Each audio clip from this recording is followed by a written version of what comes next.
Yokohama.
Nerves of steel needed in sizzling conditions. It's time to seize the moment in Sepang.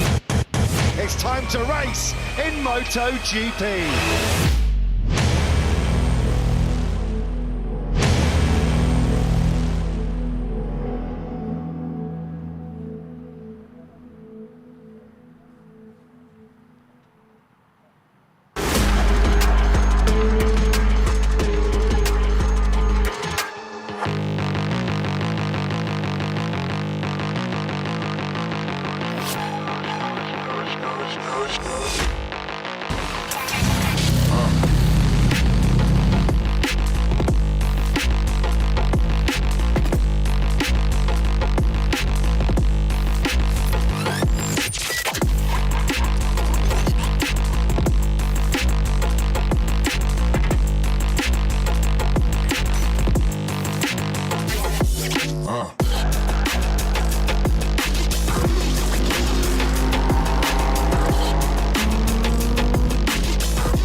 Yokohama. It is hot down here in the pit lanes. It's definitely going to be hotter out there on the track. Ladies and gents, we are back. Welcome back at the Malaysia Championship Series down here. And the Malaysia Championship Series 2021 season is a go. You can hear those engines screaming their way. Driver all, there's some contact at turn 15. We said there might be some action at turn 15. Team, wow, that's a double overtake. This is some huge stuff to kick off.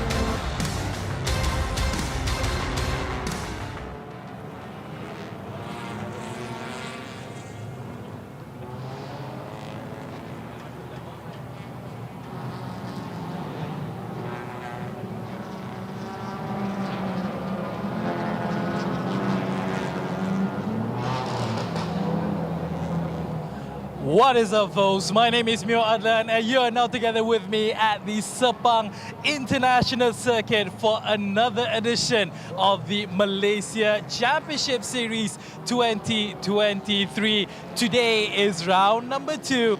Race number 1. That's right, folks. We are back here once again at this sacred hallowed place here to witness some awesome racing. As you can see behind me, a lot of people are actually coming out. The crewmen, the mechanics, the team owners, they are all ready because while all of the cars are out now, right now, on the track, getting into the grip position to kick things off for today's round 2 of race number 1. It was actually a very hot morning earlier today, but there have been some drizzling around us, but don't you worry, I can guarantee you that all of the drivers out here are all ready with their wits, with their motivation, with their spirits to perform the best that they can to get onto that podium. A little bit of information running away a bit from MCS. Make sure you guys go down to sepangsircuit.com because why MotoGP is coming back to town on the 10th till the 12th of the November for you guys to come down here and witness MotoGP, the Petronas Grand Prix of Malaysia 2023 happening in the month of November. So make sure you guys check out sepangcircuit.com to get your tickets. And special case for all of you My Card holders, you get a 10% off. Now back to MCS. As I mentioned, it was a hot morning, but now rain has fallen down. I bet you the drivers are ready to go sit regardless of whatever. And you know who's ready to go as well? Apparently not just one, but two commentators that we have today, Jeev and Nick. You guys are comfy, aren't you guys? Welcome once again to round 2, race 1 of the Malaysia Championship Series, and what Neil said is true. Very big announcement today, as we are proud to introduce our new addition to the commentary, the MCS commentary team as well. You may have heard him before because he's been doing S1K for the last few years. Nick Anil, famed sports journalist from Malaysia. How are you doing today? And thanks for joining us. I'm excited to be here, Jeff. It's turned out to be an exciting championship series already. We've had 2 separate winners over the first round, and round 2, race 1 is about to begin. If we see a third different champion, it's going to make it all the more competitive, and I speak for all of us when I say we're going to be looking forward to this exciting race. Absolutely. Fantastic. Yes, it is round 2 of 4 rounds.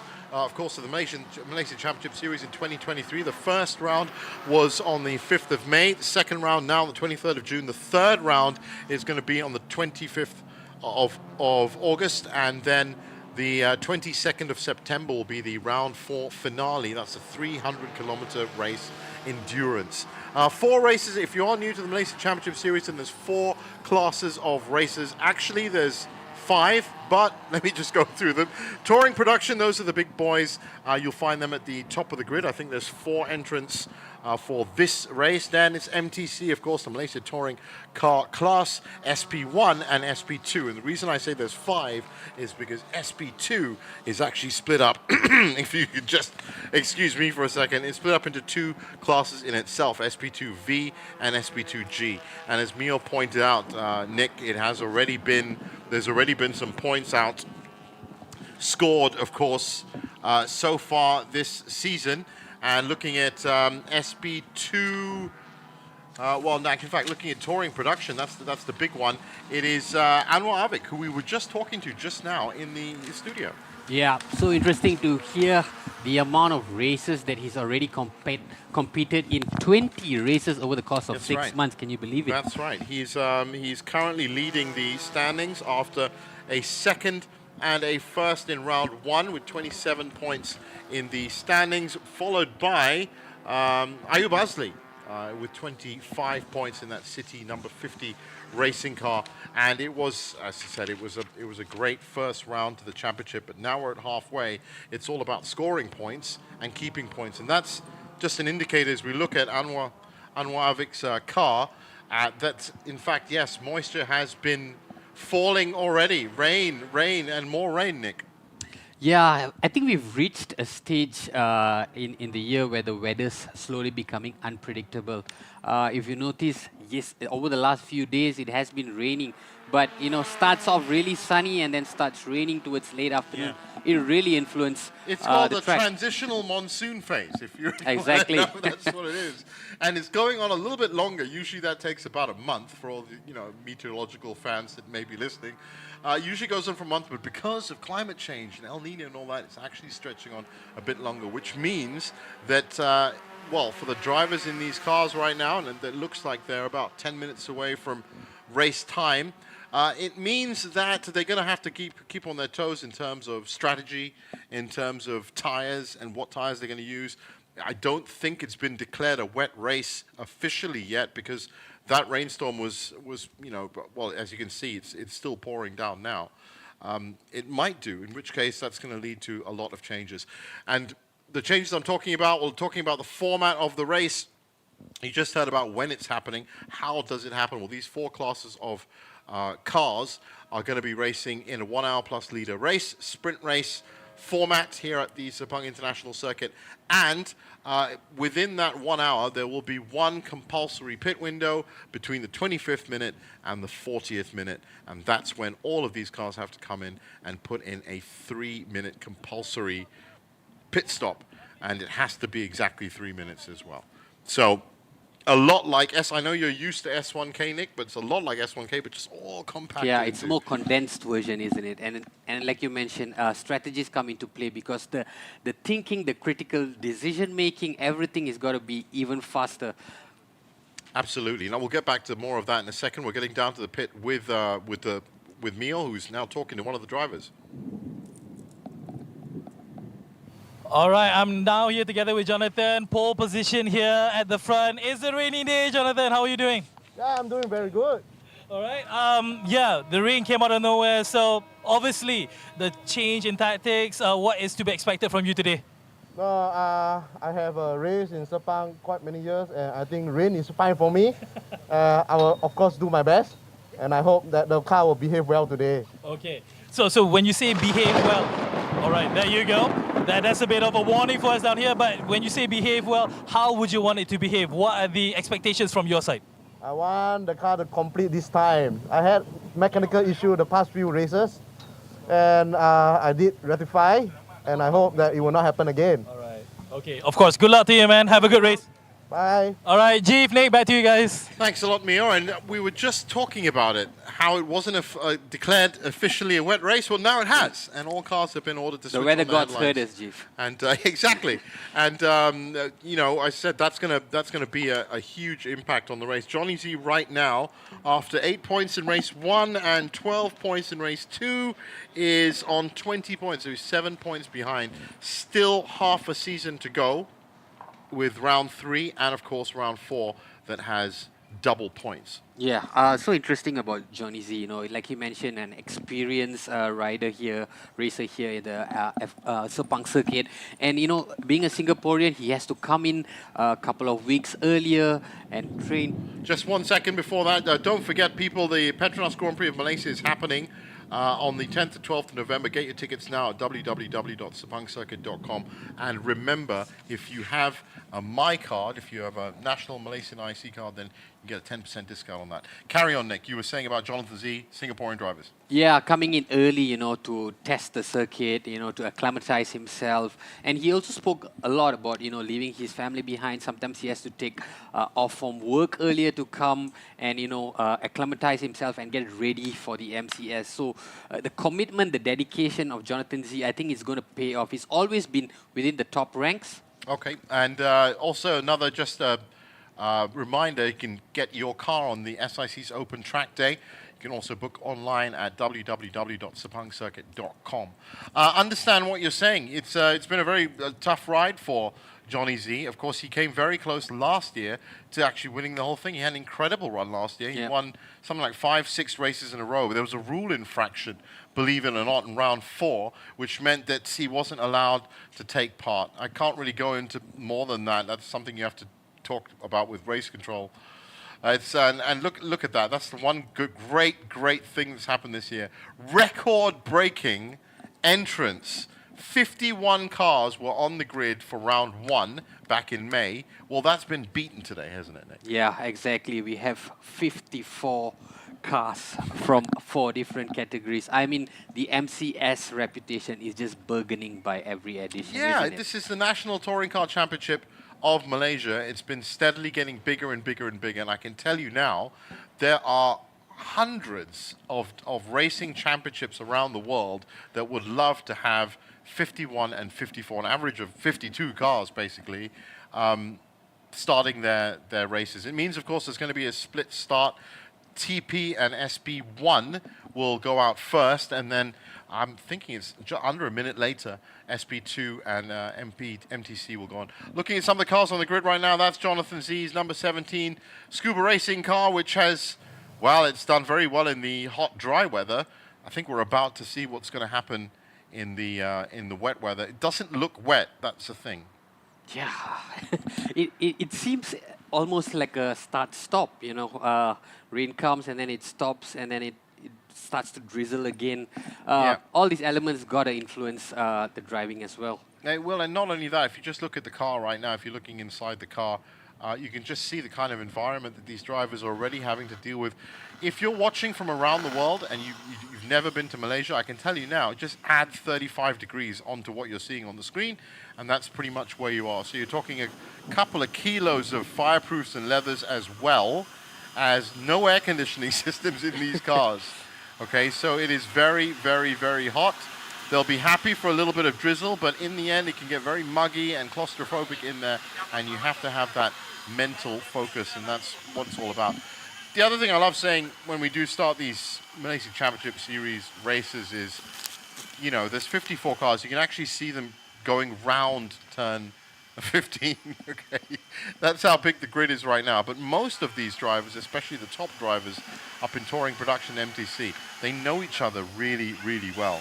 Yeah, They basically have been racing against each other week in, week out for years. It's almost like a friendly competition, right? I mean, because these guys know each other in and out. They see each other over the course of the year, several times a year. You know, they're great friends. They probably discuss strategies with each other. So it's a very familiar circuit. It's on and off familiar. the- That's the word. Familiar is one. Friendly, I don't know whether when you see half the time. You know, there's always an incident in a Malaysia Championship Series race, whether it's a stop-and-go penalty or whether it's a big shunt at turn 15. I have to say that if it rains, obviously those incidents We'll have more of those. can become way, way more frequent, especially at turn 15. I can think of some times I've seen in the last 7 years that I've been watching the seasons where, you know, there was a race where the rain actually turned up halfway through a dry race. Yeah. So none of the cars were ready for it. They were all on slicks, and they all one by one just went off at turn 15. Again and again, you know, like 7 cars that went off. So a lot of high impact, shall we say, collisions can happen in the Malaysia Championship Series with touring cars. That should be Ken Urata in the 55 car. Ken, yes, it is, and he should be starting as well, I'm sure of it.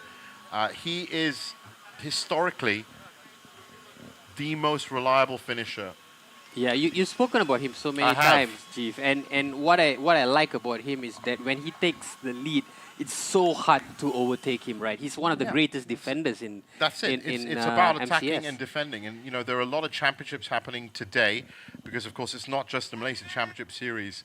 As we're getting closer to race time, I can tell you, but it's not just about the Malaysian Championship Series. This is very much the flagship race for the weekend, but there are other races that are happening right now. The Vios Sprint Cup is going to be into its conclusion later on today. That's round 2, race 1. Round 2, race 2 will be tomorrow as well.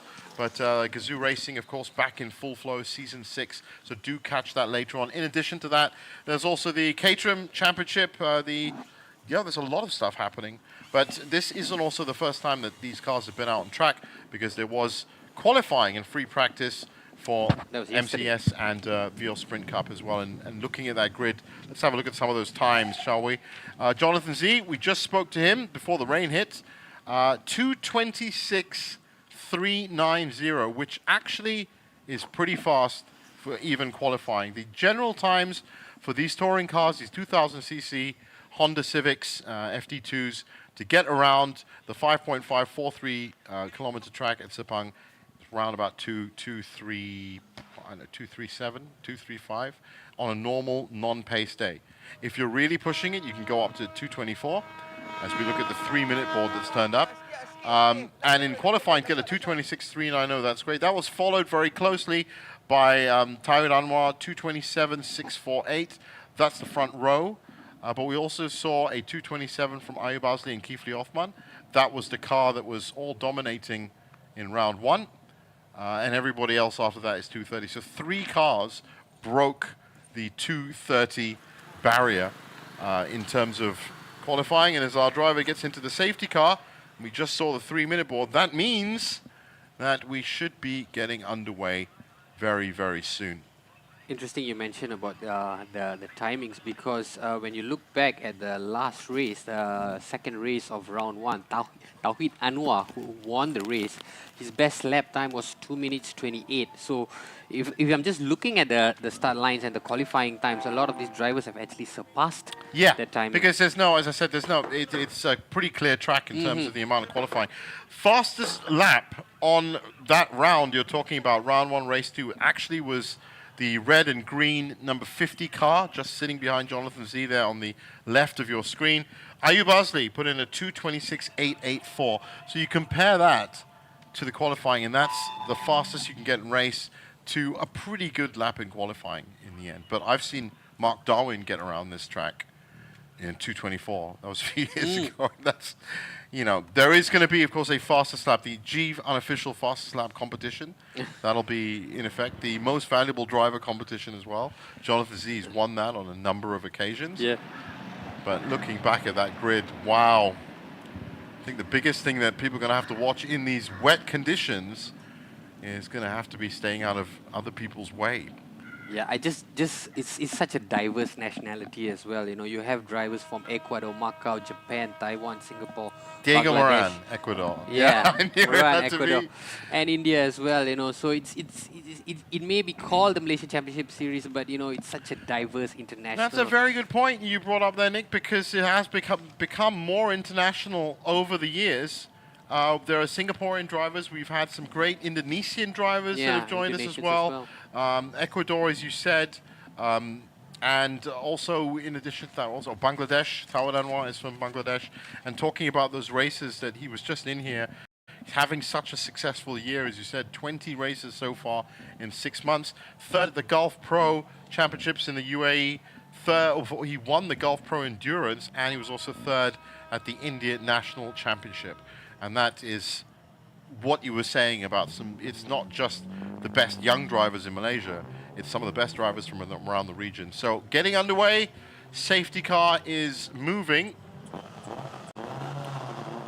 So standard protocol, race control of course will now be eyes, ears, and they have eyes and ears on every corner, I can tell you. They'll be watching very, very closely because the protocols and the regulations will start right now with this formation lap. Race control entitled to call more than one formation lap if they're not happy with it.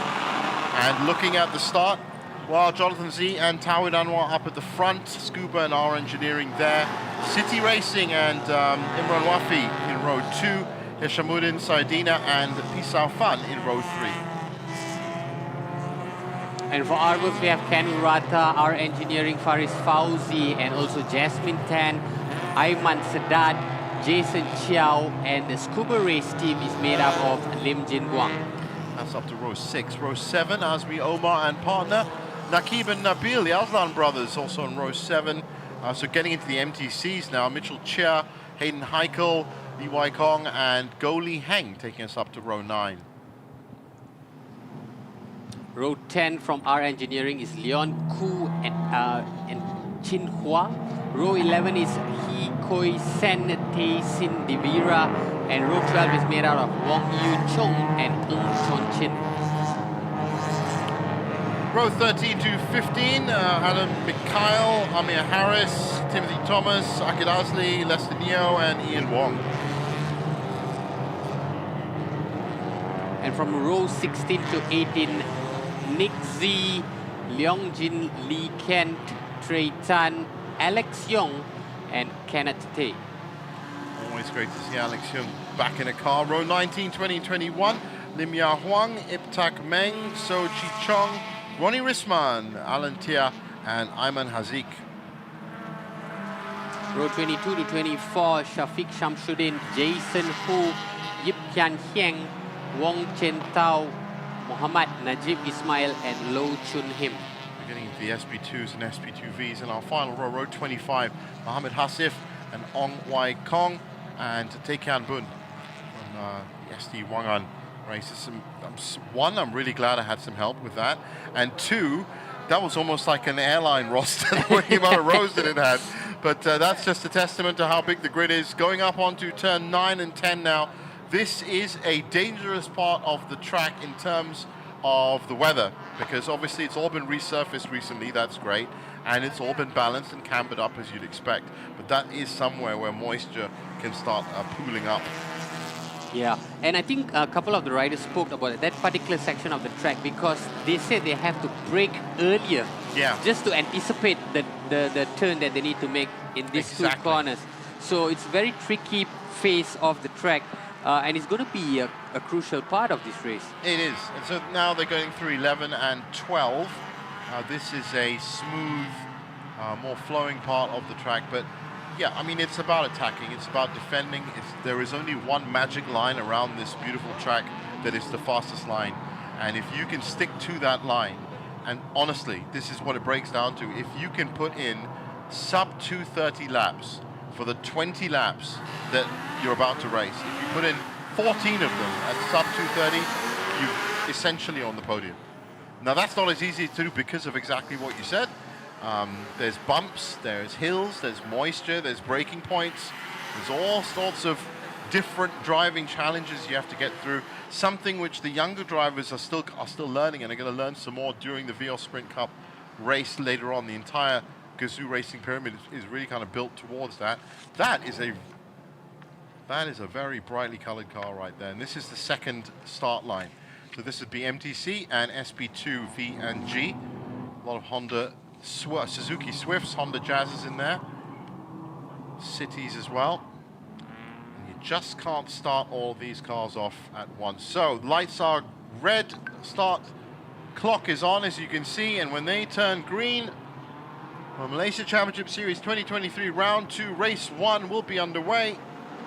And it is green, and now looking at this start, everyone back up to full power. Jonathan Z in on the inside. It's all going to be about this entry to turn 1. Johnny Z, Ayub Azli, and Anwar Avik are the three in line for it. Everyone seems to be getting away. Great cut in from Anwar. Yeah, that's a great initiative from the outside. It's just, is he got enough to make the switch back? I think so.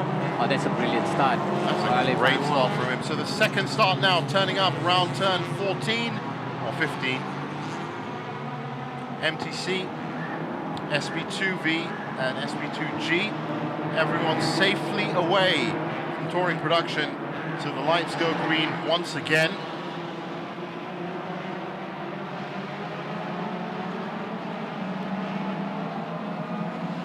And again, I can see some city racing cars moving into the middle, try and get a better line. But, you know, this is, Nick, this is a deceptive start position, because that turn into turn 1 and 2, you need to get just right. Yeah, this is where you stamp your mark, right? Oh, there's a little bit of congestion. It's bottling up a tiny bit. Somebody went wide. But generally, everybody seems to have got through that race corner. And now you talk about a great start from Anwar Avik. Well, I can tell you, already on the timing board, he's turning purple. Yeah. That can only mean one thing. It means he's going faster than everybody else right now. He just put a very fast Sector 1. The Sepang International Circuit is actually based on 4 sectors of roughly about 30 to 40 seconds each. Somebody there already had a very, very interesting start, got pushed off immediately. Not surprised with the start that Anwar has made. You know, he's always been among the front runners. Especially coming into turn 1, he's done really, really well. Always gets himself in contention. He knows exactly how to make those wide turns and come from the outside. And evident again, you know, I'm really not surprised that he's clocked the fastest time so far. Johnny Z in the yellow and black car, looking on the outside at turn 15. Ayub Azli just biding his time at the back. Those three once again pushing their way forward.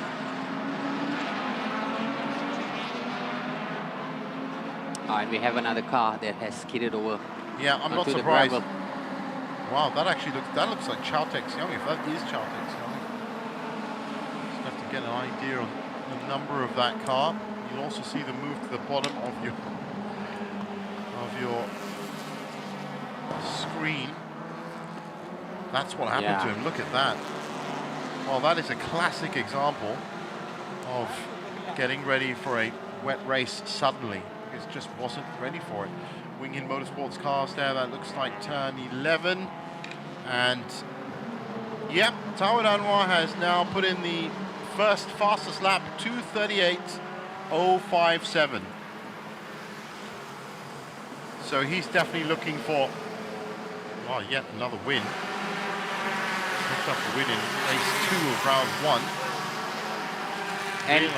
And he's carrying a 30 kilo additional weight from what he told us earlier. That's right. I didn't actually say anything about success balance, but if you do win a race, the last race, then for the next race, as a balance of performance measure, the top 5 cars will add certain degrees, varying from 10 kilograms, 20 kilometers, 20 kilograms, sorry, or 25 kilograms success ballast strapped onto the car to make sure it's a level playing field. So it's a different power to weight ratio that you have to one for. So now everybody nicely away. We're on lap 2. Just waiting for everyone to come round. Oh, look at that. Now that is not what that car is supposed to look like. So badly damaged, I can't even read the number on it. Yeah, the whole front rear seems to be gone. Well, no, they're just getting into sight now. That's the 999 car, is it? Yes, it is. Bay Racing Team. Oh, wow, Nick and Lowe in deep trouble there. Well, that... So we've had a few incidents already. I think that this has to be the biggest one, though. So if I look at the debris that's putting, I'm really expecting a full course yellow to turn up now with the amount of damage that we've seen. But that car has been given an on-track service. Smashed up that car. Now look, running into that debris field. The top 3 in touring production. Tao Anwar might be putting in the fastest lap right now, but I'll tell you one thing, he's looking in his back mirrors because it's Jonathan Z that's pulling up alongside him. Johnny Z has, well, the fastest lap has now been put in by Ayub Azli as they cross the line. And look at that rainstorm that they've just driven into. 10 seconds ago, this rain was non-existent.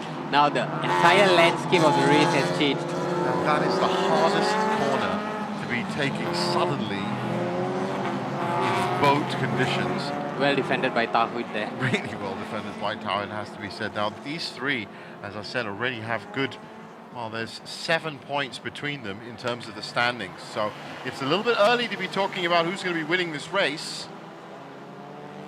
But as they come up to turn 5, you can just see Taoid trying to hang on to the grip of that corner. I said before, if you do 14 laps of 20 at 2:30 and under, then you're going to win the race. Well, because of this rainstorm, nobody's doing it under 2:30. I'll tell you that. Yeah, it's more conservative driving. Oh, why are you coming in on the inside? Very daring move right there by Ayub. And he's using that late braking to try and hook himself another one as well. He's now pulling himself. This was the car that dominated round 1, race 1. And he's done it on the inside. Yeah, he's got him on the inside. It's a brilliant strategy right there. Well, he's also just pried open a space so big that Johnny Z looks like he's trying a pop as well on turn 9. He paced himself really well on the straight and then... Yeah, I think it's actually a twofold thing. Not only was it a great move by Ayub Azli, I think Tawid's having a bit of trouble with this rain that suddenly turned up. I don't think he expected it to be this heavy this soon. Now this has a huge knock-on effect, of course, to not just this race, but all the other races happening today as well. Caterham Challenge is probably the last one to go out. Just happened just now. Dry weather. So, I'm expecting lap times now to drop by at least 4 or 5 seconds. They already have, in fact. 2:36, 2:37s is what they're logging now. Remember, regardless of the rain, regardless of the weather, that pit window, which is really the game changer for any MCS race, is still going to open, and it's going to open soon. Yeah, there'll be like a 4-minute window, right, for you to execute. Oh, it's actually 15 minutes for everybody to come in, but you have a 3-minute stop that you have to make. And you should really keep it around 3 minutes. Now, if you want to keep track of the classifications, of course, we have lots of high technology here so that we know exactly what's going on. But if you want to, just look at the side of your screen. You can see the color-coded bars just under the race clock. Oh, we have another... Oh, that's the number 50. That is Ayub Azli. And that's Tawid that's got in right behind him. They've both skidded off at turn 1. What 2 drama leaders here in Sepang. Well, well, well, that puts Bay Racing's shattered car out the window because there's no way how you could come back from that.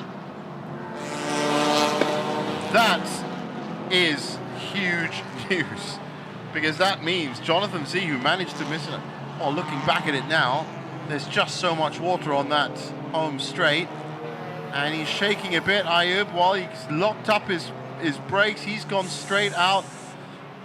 How Jonathan Z just got out of the way. Unwick actually hit Johnny Yeah. Z with his braking. Johnny, I don't know how he managed to come out of it. Thankfully, both drivers are getting out of the car. There might be the threat of a fire at the back of that car. Well, this is huge for the championship. I mean, obviously, My goodness. it's fantastic. It's just a case of perhaps not planning the brakes at the right time or brakes locking. I think the amount of water that came in, I think it caught them all out. I think all three of them went into a puddle. And for Safety all cars three- out as well. We're going to have a look at it soon again. But I mean, this is absolutely shocking news.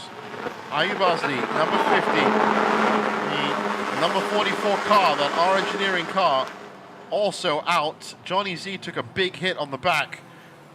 They're all chasing each other, and that's why that safety car is out. That's why we're at full course yellow. Credit to Johnny Z though, he managed to navigate himself out of that Actually, I situation. think it was more luck than anything else that he managed to get out. Now this is a very messy start to round 2 of race 1, and that rain is just suddenly coming in. If you can remember at the start of our broadcast, now we were talking about how dry it was on the grid, and now look, it's less than 15 minutes completed of this race, less than 5 laps completed of this race, and already it's not just a full course yellow, but it's a serious full course yellow as well, because they're going to have to check each and every corner for all the debris that's come off that big shunt. And of course the big question now, Nick, is who's going to win this race? Because Yeah, it looks like it's thrown wide open, and this is what every racer has got to contend with at the MCS. It's not just your competition, it's not just about your car, it's not just about planning your strategy, but the weather plays an extremely crucial part. As you can see, you know, it well, changed I did say, yeah, in the last 10 minutes. There's always something that happens at an MCS race, and based on our timing computers right now, Jonathan Z has also been taken out. Even though he got out of that corner, he has not registered around the track. There's 3 cars that have not registered around the track. So our top 3 are essentially Our wiped top out. 3 are wiped out, absolutely, right now. Unless Jonathan Z pops up somewhere, but he's not in the pits, and his transponder in his car has not passed the checkpoint. So I'm assuming, and this is a big assumption, but I'm assuming that Jonathan Z, Ayub Azli, and Anwar Avik, all 3 of them. And looking at it, well, this was the start. It's a completely different race. Clear It's a sky, completely dry different track. day. Are you sure this is the start? Anyway, this was the MTC start, the MTC and SP2 start. As you can see, everybody at that point getting away quite well. The rain already starting to come down a little bit at this point, but you know, I said they're already on wet tires, so that was a great call by race control at the beginning of the race to declare a wet race. Just that one car going wide there at the side. Apart from that, everybody has come through. That's where we are now. Some 10 minutes later, believe it or not.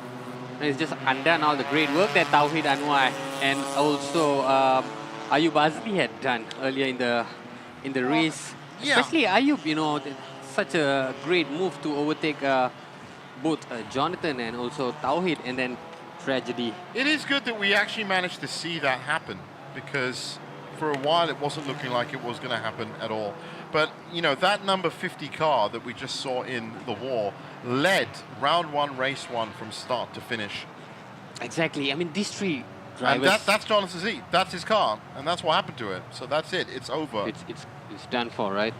And you got to remember that while we see it on the screen, and that, I mean, look at the conditions that this is. Look at the conditions happening now. At this rate, I wouldn't be surprised if they stop the race. But these cars you know, they're not F1 cars, and you haven't got replacements and spares, and they need to get this car ready for tomorrow's Malaysia Championship Series race, of course, round 2, race 2. And now, with the damage that we've seen on these cars, you'd be surprised how difficult it is to turn this car around and get it ready. Yeah, for they've got less tomorrow. than 24 hours. Less than 24 hours, yeah. And even the drivers on track right now, just look at the track, it's water clogged. So it's... Yeah, and you know, while we're actually on that topic, the Sepang International Circuit has had multiple drainage and, well, you know, I said water maintenance initiatives attached to it over the last few years. Obviously, you can't deal with some of the huge rainstorms that you get in Malaysia, just like this one, that turn up out of nowhere, just like this one. This is, in fact, probably the perfect example of what it's like to be caught out by something in a race. Look at that. Those cars are almost floating. Exactly. This is probably the heaviest rain that we've had in the last 3-4 months, you know. Actually, yeah, I think you might be right. Even as both Malaysian residents, this is you're supposed to keep the speed limiters down to, what, 60? I think they're doing 20 right now. I think 20, 25. So what it does, Jeef, now, it just changes the landscape of the race, right? With our top 3 riders out, who do you think would come into contention? It changes the general outlook of the championship, first of all, because these 3 guys were the ones who were really, you know, who were leading. Correct. They only separated by 7 points. In terms of touring production, so the power in terms of these cars, touring production are the most powerful cars on there. There are 2 left: Shazuli Hisham from Empire M Racing and Imran Wafi. And Imran Wafi, I would now suggest, was probably going to be the person to win touring production, definitely. And if conditions, I have to stop myself while I'm saying this, but if conditions do return to something that is at least normal, right? Yep. Then Imran Wafi, all things considered, should win. But in a race like this, I mean, we don't know who else is going to be, you know, is going to be taken off. If, of course, they're even going to be allowed to even do 85 to 90 kilometers an hour after the. Look at that! I mean, look at that. It's just light now. Visibility is just light. light. You know, this is also. I mean, it's. You don't get to see this in other championships. This is what I've loved about Malaysian Championship Series. The fact it turns into a nautical series at times, which is what it's done now. This is almost. So that is a lot of water. That's what we were saying before. How that's one of the corners that really does pull up the water. You've got to watch yourself even at these slow speeds. So I'm thinking Imran Wafi, but also there could be people from SP1. Ken Urata is in with a chance as well. Yeah. And it's not just the overall classification, it's also the individual classification. We can actually, on our headphones now, hear the rain. Yeah, and it's thundering down. It's not even faint. But yeah, it comes down to who's going to win their class, and really, with the top 3 out. Oh, well, you know, I said we'll get back to more of that right now. We're just going to kind of check out what's happening with the situation here. We'll be back after this commercial.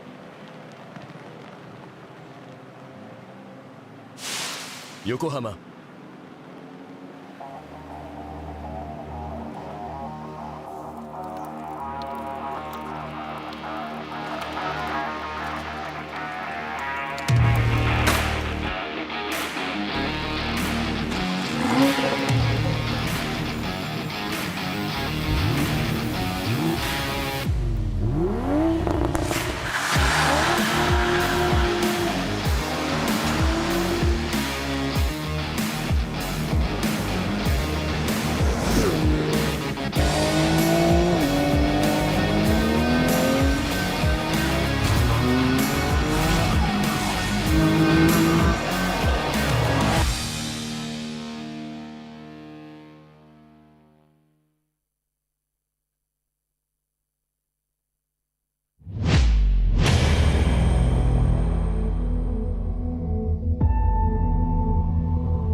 Nerves of steel needed in sizzling conditions. It's time to seize the moment in Sepang. It's time to race in MotoGP.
Yokohama.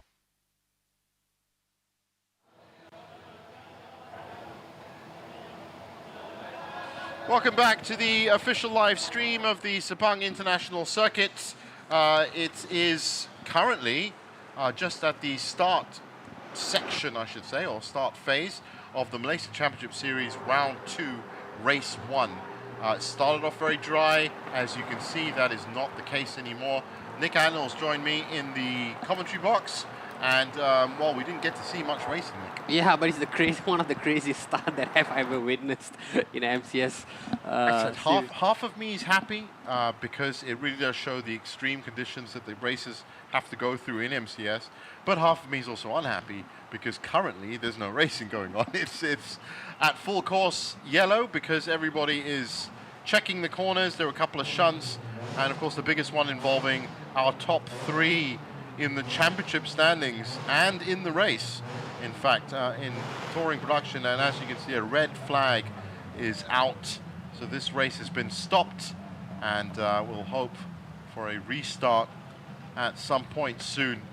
Yeah, so all cars back to the garage, and it's a case of re-strategizing, recalibration, replanning, perhaps even a change of tires. It might be. Right now, I can tell you they're on the hardest and wettest compounds that they can be on. It's really about safety. That's what this is about. Because, you know, that's the big irony about racing tracks here and around the world as we look at some of the just a massive amount of moisture that's coming down. Racetracks are built for racing cars to showcase their speed and to see this, but actually they're built to do that with utmost safety. As we look at the safety car, there are parameters, there are spectrums where you can race safely. And to be honest, from what we've seen so far today, they race officials and race control and the powers that be at Sepang International Circuit have pushed this race to the max in terms of being able to race. We already saw 3 or 4 cars flying off the track. There's puddles that are turning up that are affecting braking points. And so you can't really necessarily expect these drivers to get faster and faster and faster and race each other in more dangerous and dangerous situations. And the rain, as you can see, is still bucketing down. But in the same way, you can't stop the race forever. Because indeed. It is a jam-packed schedule of racing happening this weekend up at Sepang. There are other races and other events that need to happen as well. So race control will make a determination based on this red flag. But at this current moment in time, it is unsafe for, well, based on that rain, probably even just people walking. I don't even think it's just about racing. But, you know, I'm sure the drivers are going to be happy with it. And I said if we look back at some of the earlier shots, it's actually incredible the amount of moisture that's come down in the last 5 minutes. Yeah, and to think that before the race started, it was hot. You know, everything was going so well. Well, interviews were being conducted. I'm just glad that I reminded you to keep your windows up at the car park. Exactly. Because I did say if you keep them down, sometimes it can rain. Well, your car would be absolutely flooded by now. And this is not just any rain. This is. Well, there is a chance, I guess, that if it's this heavy, it might stop soon. But I don't know. I don't know if that's going to be the case or not. All in all, we had a very fast round 1, race 1. That, as I said, was won in entirety by the number 50 City Racing car. Tawad Anwar came in with the second win for round 1, race 2. And at that point, well, Johnny Z was definitely in and amongst the points for that first round. And I think all 3 of those drivers would have been looking to come up here this weekend and add to their points tally. But as of now, that's definitely not happening. Rain or not, Jeef, the MCS promises to be very much in demand race, you know, because as evident with the 54 cars coming and competing this year, it just shows the level of interest. And as I see CEO Azan Sharifman, he said that with so many technical and sporting improvements that have been implemented this season, overwhelming entries have been recorded and registrations have been closed for all the rounds. So rain or not, you Wow. can guarantee that there will be a full participation from now till the end of the year. And when you say participation, it's not just, of course, the drivers. I think, you see that on the screen, you see the cars on the screen, but being a very local, national, and relatable championship in Malaysia, with stretching out, of course, to the region, you're talking about teams, mechanics, you're talking about, other people in these are businesses, each of these cars that are going, and it's great to see them having this. As we look at Alex Young, also with helmet off, he's raced his fair share of rainy races. He's looking pretty good these days, Alex, isn't he? Long flowing hair. Legendary F1 Malaysian driver with now legendary hair to match as well. He's got that. He's got that going. But no, I mean, it is about, and Axel Motorsports is a classic example as well. Multiple cars being run on multiple championships today. Alex, of course, used to be a driver. He set up Axel Motorsports. That business in itself is so dependent, in a sense, on having a racetrack, because that's what he does. His product is all about racing drivers. And, so to have that link up, that's great. And great to also say that he's been doing very well. Looking back at the race now, or what we saw of it, the first 5 laps, these were some of the big crashes. That was the first one, and we thought this was bad. I mean, that's nothing. That's tame compared to it. This was when it was dry. Absolutely. So all respect. This was the Bay Racing. That's Nick and Low. I think that was Nick Z. We still don't know what exactly happened to the front rear of the... Except we know it was something very big that happened. And managed to nurse that round the track and left a good amount of debris. But this was the big one. Top 3, first, second, and third. Ayub Azli's up front. He breaks first. And I think it's actually, while looking at that now, you see Anwar hit Johnny Z. That's put him off. And he manages to find the exact back bumper of that number 50 City Racing car. But as you can see, Johnny Z did not get away in any way. Just glad that both of them are safe and sound. They get out of the car. All 3 of them, yeah. Left the crime scene right away. Yeah, that's pretty much it. But look, it's not the first time, as I said, that we've seen heavy rain. I was just talking about it, cars coming off the either turn 1 or turn 15, because this is still this FIA grade 1 racetrack. It is still very difficult, no matter what speed you're going around it. And for these cars, well, they're not doing any speed now, but 120, 130 on the straights, easy. Yeah. So it was a case of a locked brake, I think, for those 2 cars. My theory is that there was a puddle just at the start of the entrance to turn 1, which meant Ayub goes through it. He locks up his brakes, first of all. Then after that, Anwar didn't see or didn't... couldn't brake in time, and I think Johnny Z broke a bit of a surprise, really. I think Johnny Z surprised him with his braking. He goes into the back of Johnny Z's car. Johnny manages to get at least halfway around the corner. Yeah. But Anwar just had no steering after that and goes straight back into the back. Now, we have a red flag. We have a race that might restart again soon. The question is, are those cars going to be okay? Because it's not just about getting cars ready for tomorrow. It's also about cars getting ready for the restart if there is one. And I wouldn't be surprised if the likes of Faris Fauzi is on top. Well, let's get some more information right now. Mior is scouring the pits, and we're going to go down to him to find out what's going on. All right, now I'm together with the 16-year-old wonder, Adam Mikhail, together with us down here, car number 101. Mika, how is it out there, man? It's raining cats and dogs out there. How was it? This is actually my first time driving in the rain, and as you can see, it's better to drive a boat lah.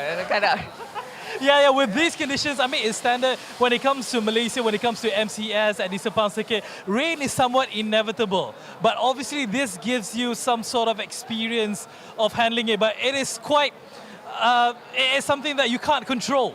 Yeah, this is actually I expected this to be actually quite harder, but it seems that I have the fastest time on track, right, on my category. But yeah, it seems. That's not too bad. Fastest in the wet, obviously, but now we have been red flag, so we have to take a pause for a while until the marshals are ready for all the drivers to go out. So you're ready to go back out once everything is all okay? Yeah, of course. Number one, I'm trying to win here, of course. There you go. Confidence from a 16-year-old Adam Ikai together with us. Jeev, Nick, you can't beat this. No, you can't beat that. I'm just wondering, is he going to win the boat race or is he going to win the road Yeah, race? perhaps if we have a boat, we could challenge him. Yeah, well, that's Definitely not on the track. That's a big difference. Look at that. That's just a little recent check-in. So that we have to manage this the way, well, with realistic expectations.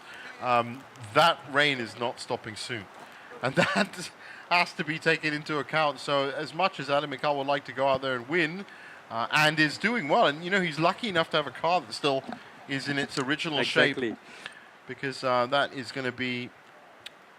So in terms of restarting a race, well, red flags. Well, first of all, stopping it. It was done with a red flag at the start line, and we've seen it all the flag posts, and all the cars have already proceeded to the pits, and all of these vehicles are going to have to wait. There's different cases, which is less than 2 full laps, which we're not on, right? If it's less than 2 full laps, and this has happened in F1 as well, then the original race can be deemed null and void, right? And the race may be restarted. If it's more than 2 laps, but less than 60% of the race, that's the case that we're on right now, then it should be, it might be set up in 2 parts. The first of which will be the penultimate lap, lead across the finish line. The length of the second part will be 2 laps less than the scheduled race distance. This, by the way, is what happened to Lewis Hamilton. Yeah, I remember that. So it gets very dicey, and that's just a general idea. And case C, the third case about red flag races, is if 60% or more of this 20-lap race had been completed, then you can finish the race and those results stand. So right now, race official is sitting upstairs and looking at case 2 and thinking about how to progress here. But the main, of course, issue is you can't get back on track still. Yeah, it looks like we are stuck in case B at this point, right? It is case B, yeah. So only vehicles that took part in the first start will be eligible if there is a restart. That's the thing. So, and you need to be, I'm guessing, in the vehicles can't be worked on or refueled right now in the pit or grid either. So based on that case scenario, those 3 cars, Tawhid Anwar's, Ayub Azli's, and Jonathan Z's, won't be ready for any kind of restart. Yeah, such a shame it would be to lose them, at least for the Well, weekend. a shame, but it is still halfway through the season, and I mean, it means that it's going to set up round 3 for a start. It's going to set up round 4, and it also gives a great opportunity for some of these other drivers for the other drivers, to come in and have a look at it. especially younger ones like Adam Mikhail. I mean, I was so impressed with how we spoke earlier. Well, okay, well, let's get back down with Mio now. He's talking to another driver. All right, what is there else to do but to talk to the drivers on here? The fact that it's raining outside. We have Adli Raza, another young driver, 17 years old. I was corrected. I said he was 18, but he's actually 17.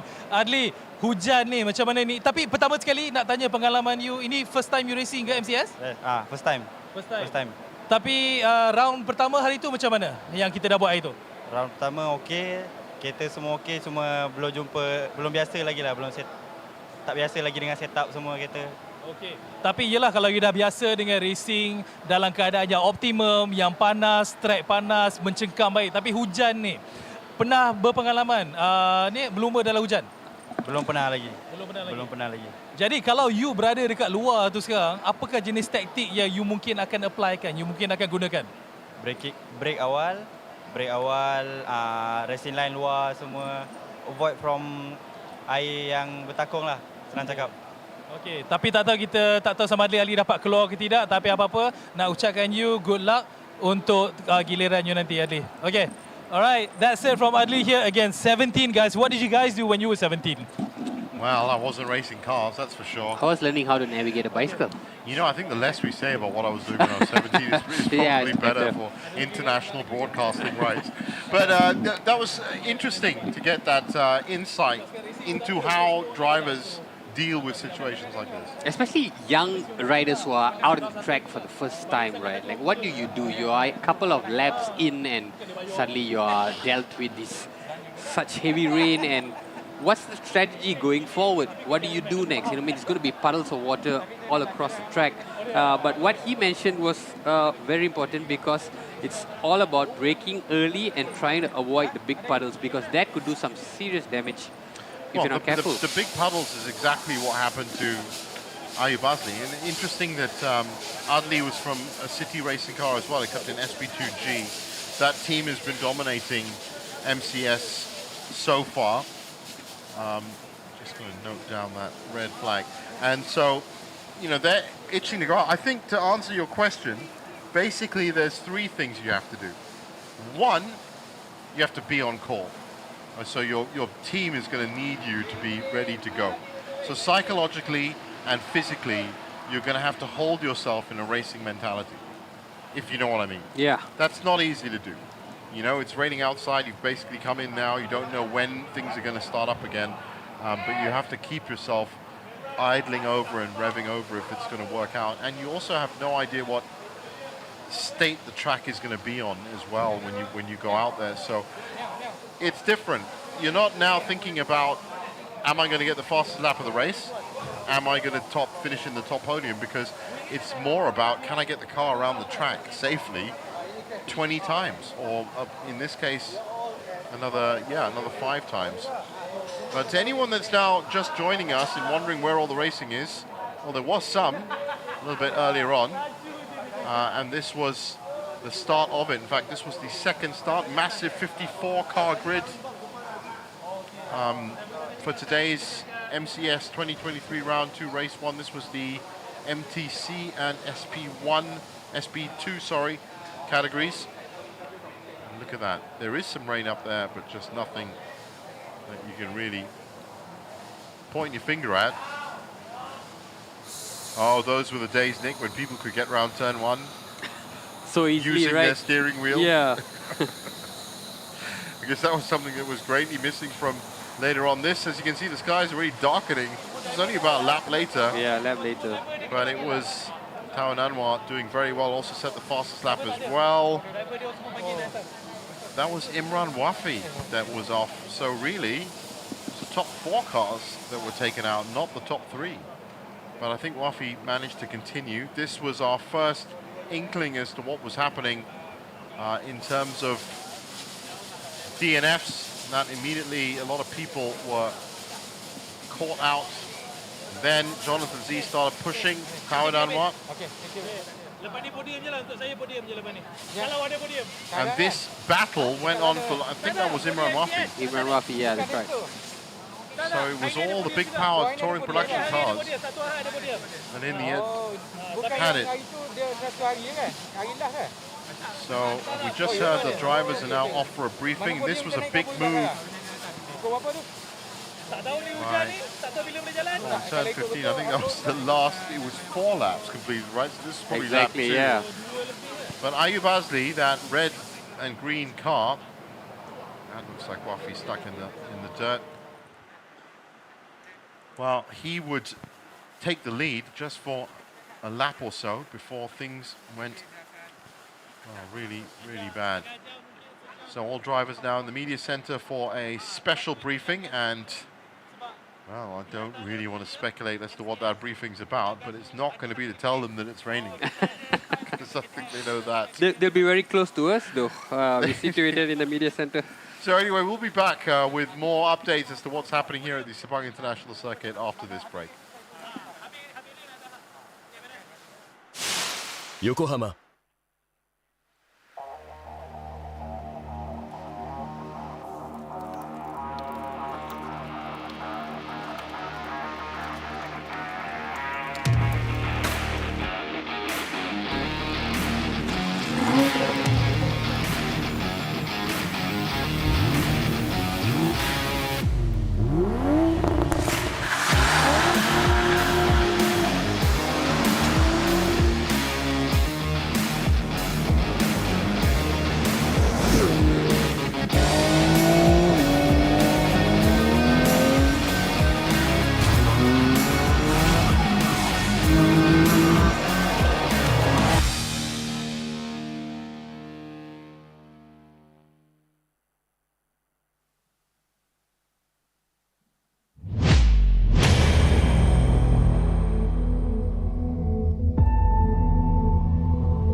Slabs of steel needed in sizzling conditions. It's time to seize the moment in Sepang. It's time to race in MotoGP.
Yokohama.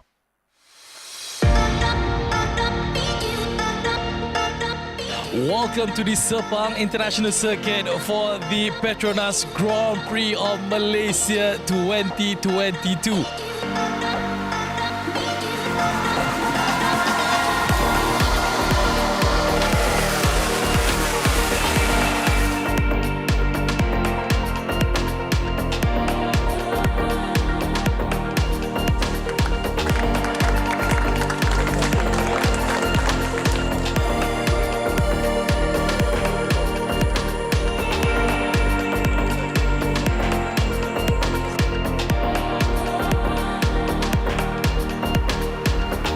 And they are going to see how to make Rocky Tanai, okay?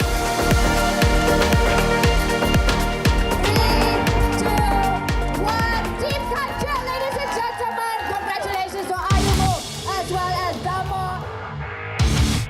It is race day today, in which we will witness all of the excitement that is happening or that will be happening on the tracks here for MotoGP, Moto2 as well as Moto3.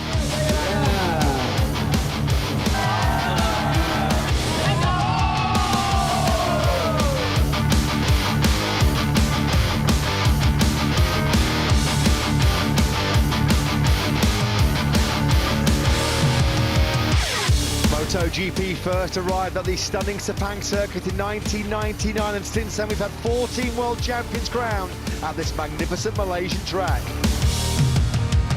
And we are go in Sepang, and just like yesterday,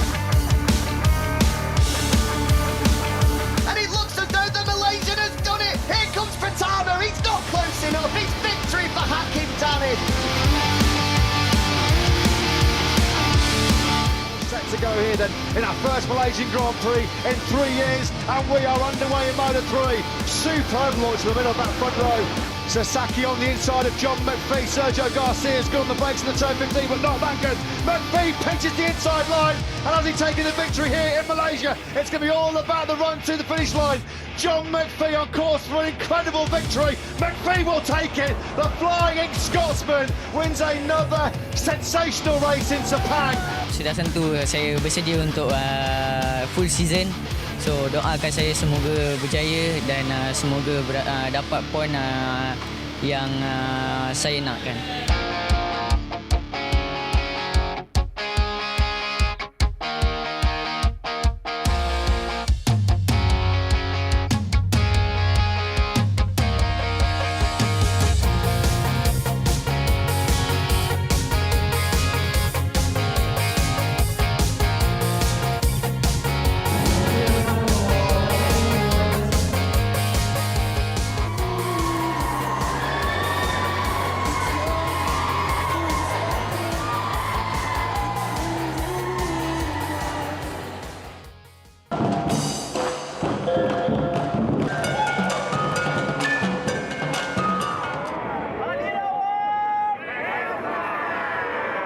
Moto2 Grand Prix in Malaysia, and we are go. Brilliant launch, the dream launch on pole then. On the front 10, you can hear the crowd. Oh, he's got that! Can you believe it? Oh my goodness! First kali memang perasaan tu macam tu memang best lah, memang gembira kan. Kita dapat berlumba di halaman sendiri kan, dan juga dalam race orang cakap tu World Championship punya race. Is go! Great start from pole position, electric start from Jorge Martin. Hard on the brakes, the pair of them go, they both snake sideways. And Bastianini, a little bit like he did on the last lap in Mazzano, almost. Pecco Bagnaia then is on course for victory here in the Malaysian Grand Prix, but the World Championship will roll on into Valencia in 2 weeks' time. Bagnaia is your winner here. Alhamdulillah, syukur kepada ilahi kerana event Petronas Grand Prix Malaysia pada tahun ini telah berlangsung dengan sukses sekali. Ramai peminat-peminat yang datang di seluruh pelosok dunia, terutamanya rakyat Malaysia yang datang pada hujung minggu ini untuk meriahkan lagi event Petronas Grand Prix Malaysia pada tahun ini, dan saya amat-amat berterima kasih kepada semua yang hadir untuk memberi sokongan kepada kami.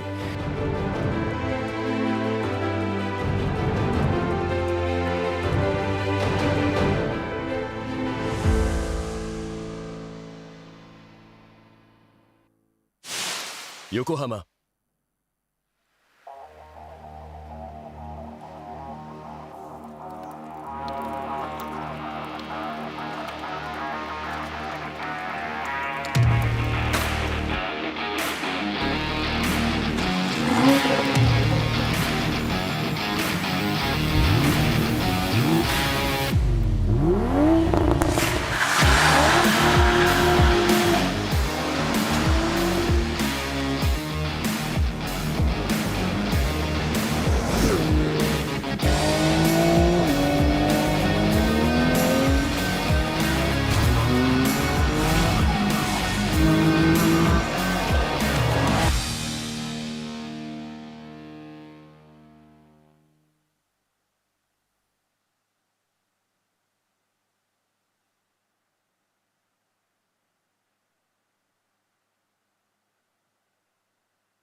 Welcome back to the official live stream of the Malaysia Championship Series 2023 Round 2 Race 1, and we're back with live pictures, and as you can see, still under red flag conditions. Nick Arnold joining me in the commentary box. Nick, we haven't seen any change in terms of the weather or the situation.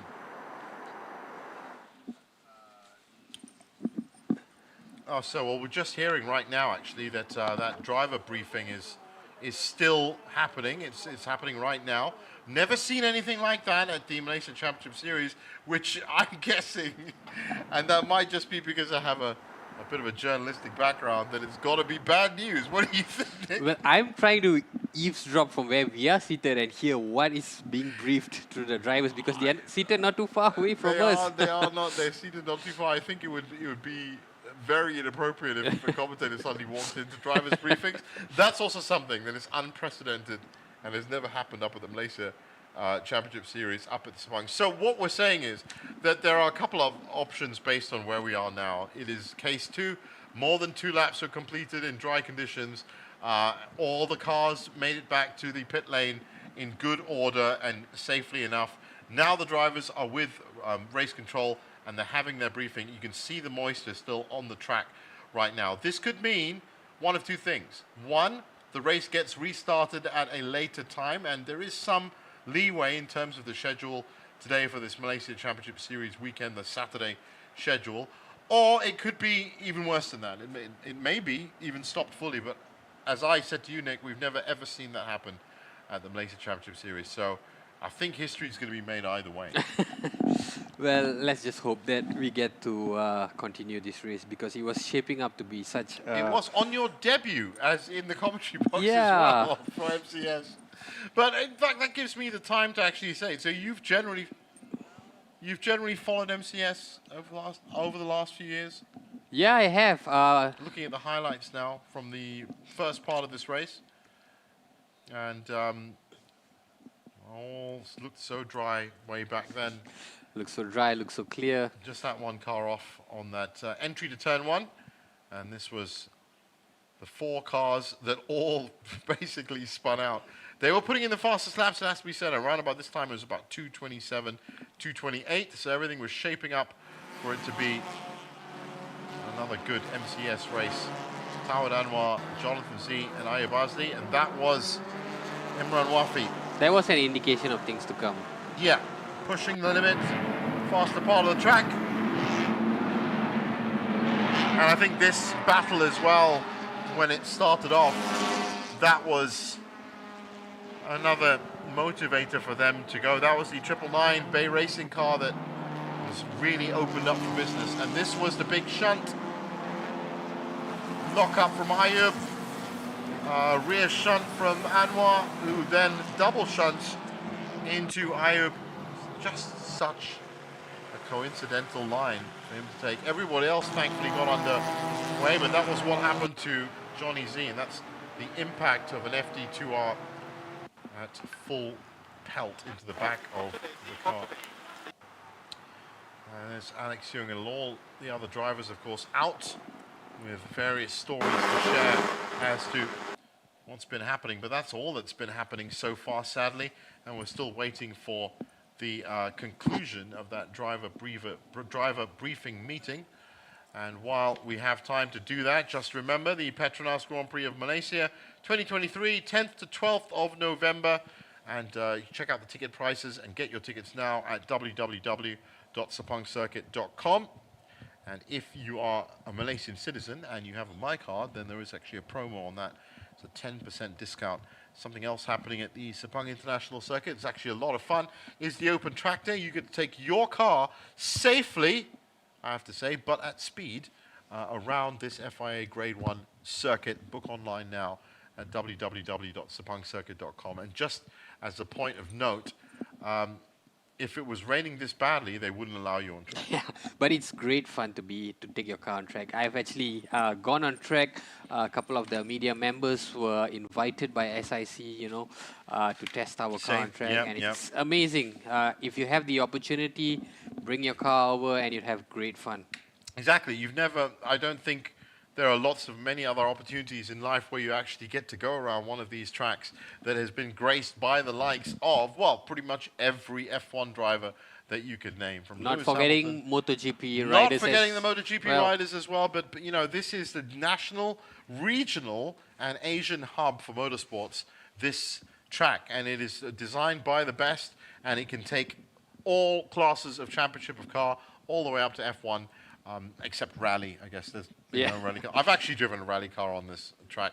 I did the Pilot Sport experience a few years back. So it was an F4 car, Clio touring car, and a rally car as well. And to get out on a racing track and to not drive as fast as possible, but to basically come up and just see how tracks evolve. So it's not, when you watch them on screen, you can see them, but when you're driving on them, you see where the bumps are, you see where the inside lines are. And there is one magical line around this track, but right now, as you can see, nobody is on it because they're all in the driver's briefing. What was your most favorite part of the track, though? Was it the straights, the 2 long straights?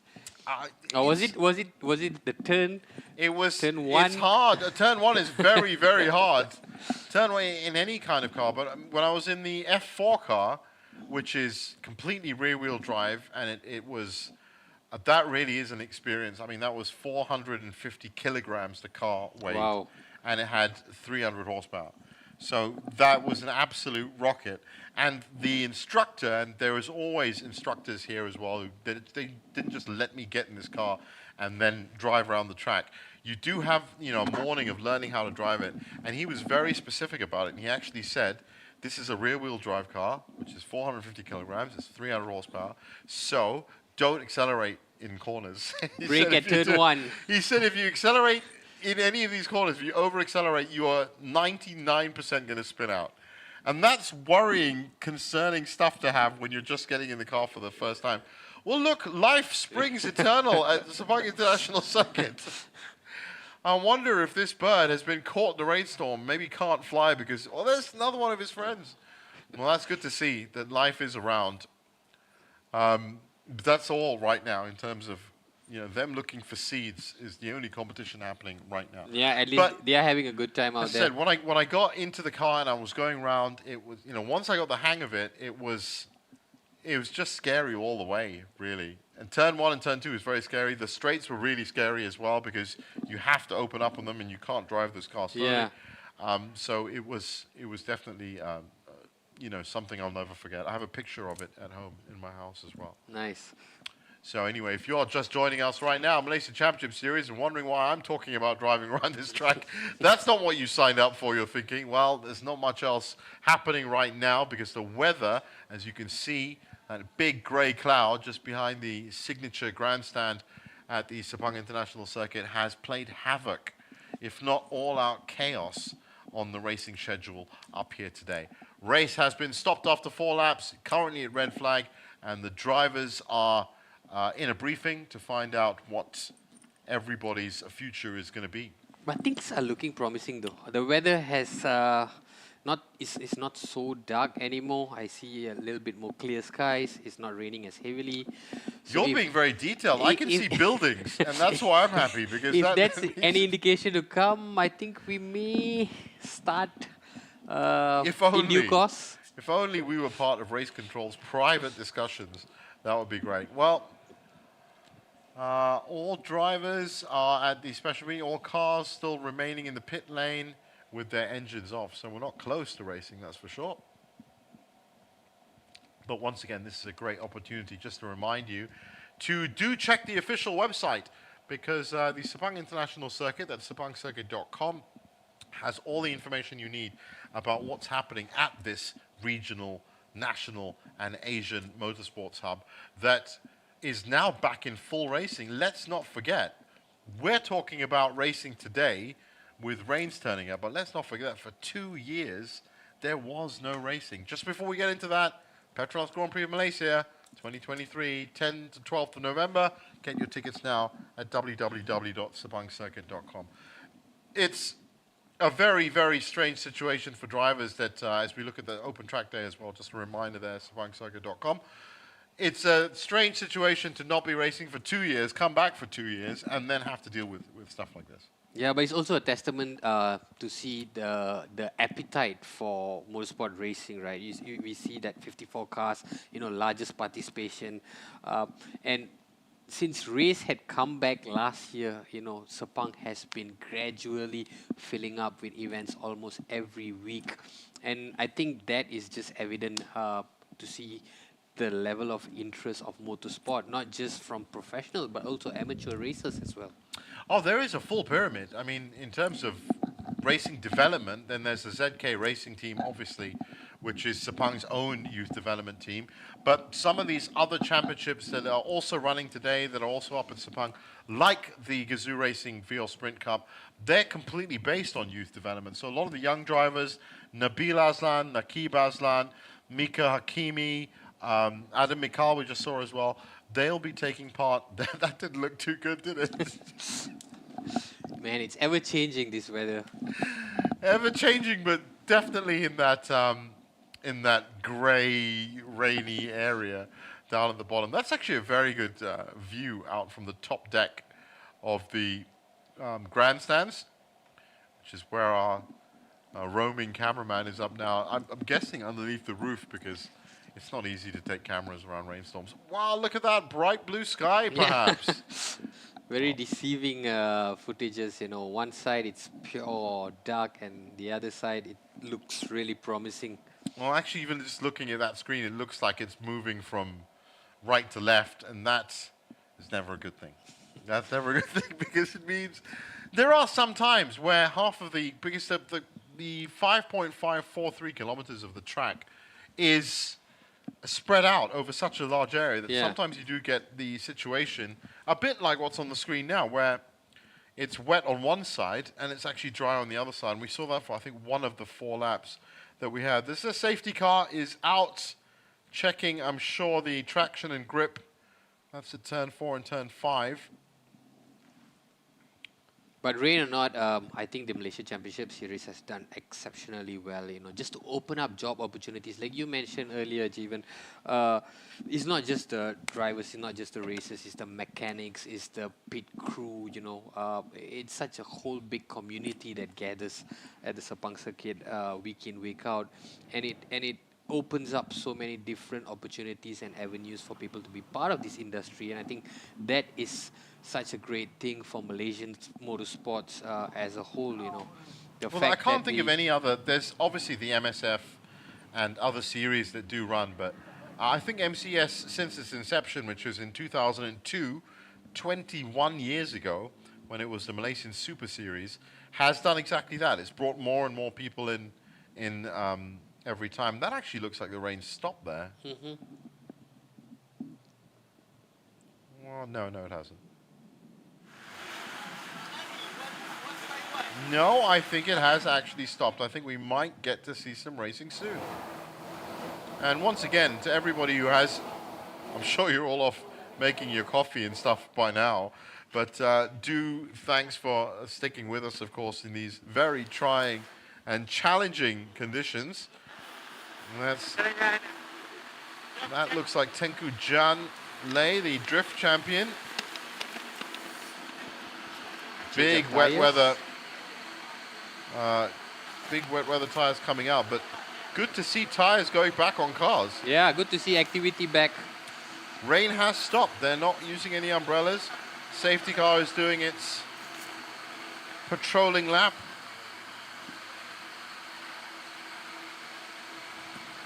Now, I did talk about it a little bit earlier, saying there have been multiple drainage operations that have been done on Sepang, and it really has first class. The asphalt up here has first class draining properties. It's just a question of how big that rainstorm actually was, but now, if you can see how quickly, just in the space of our chat, it's already started draining enough. The car's still with the engines off, untouched in that blending lane. The safety car coming back in.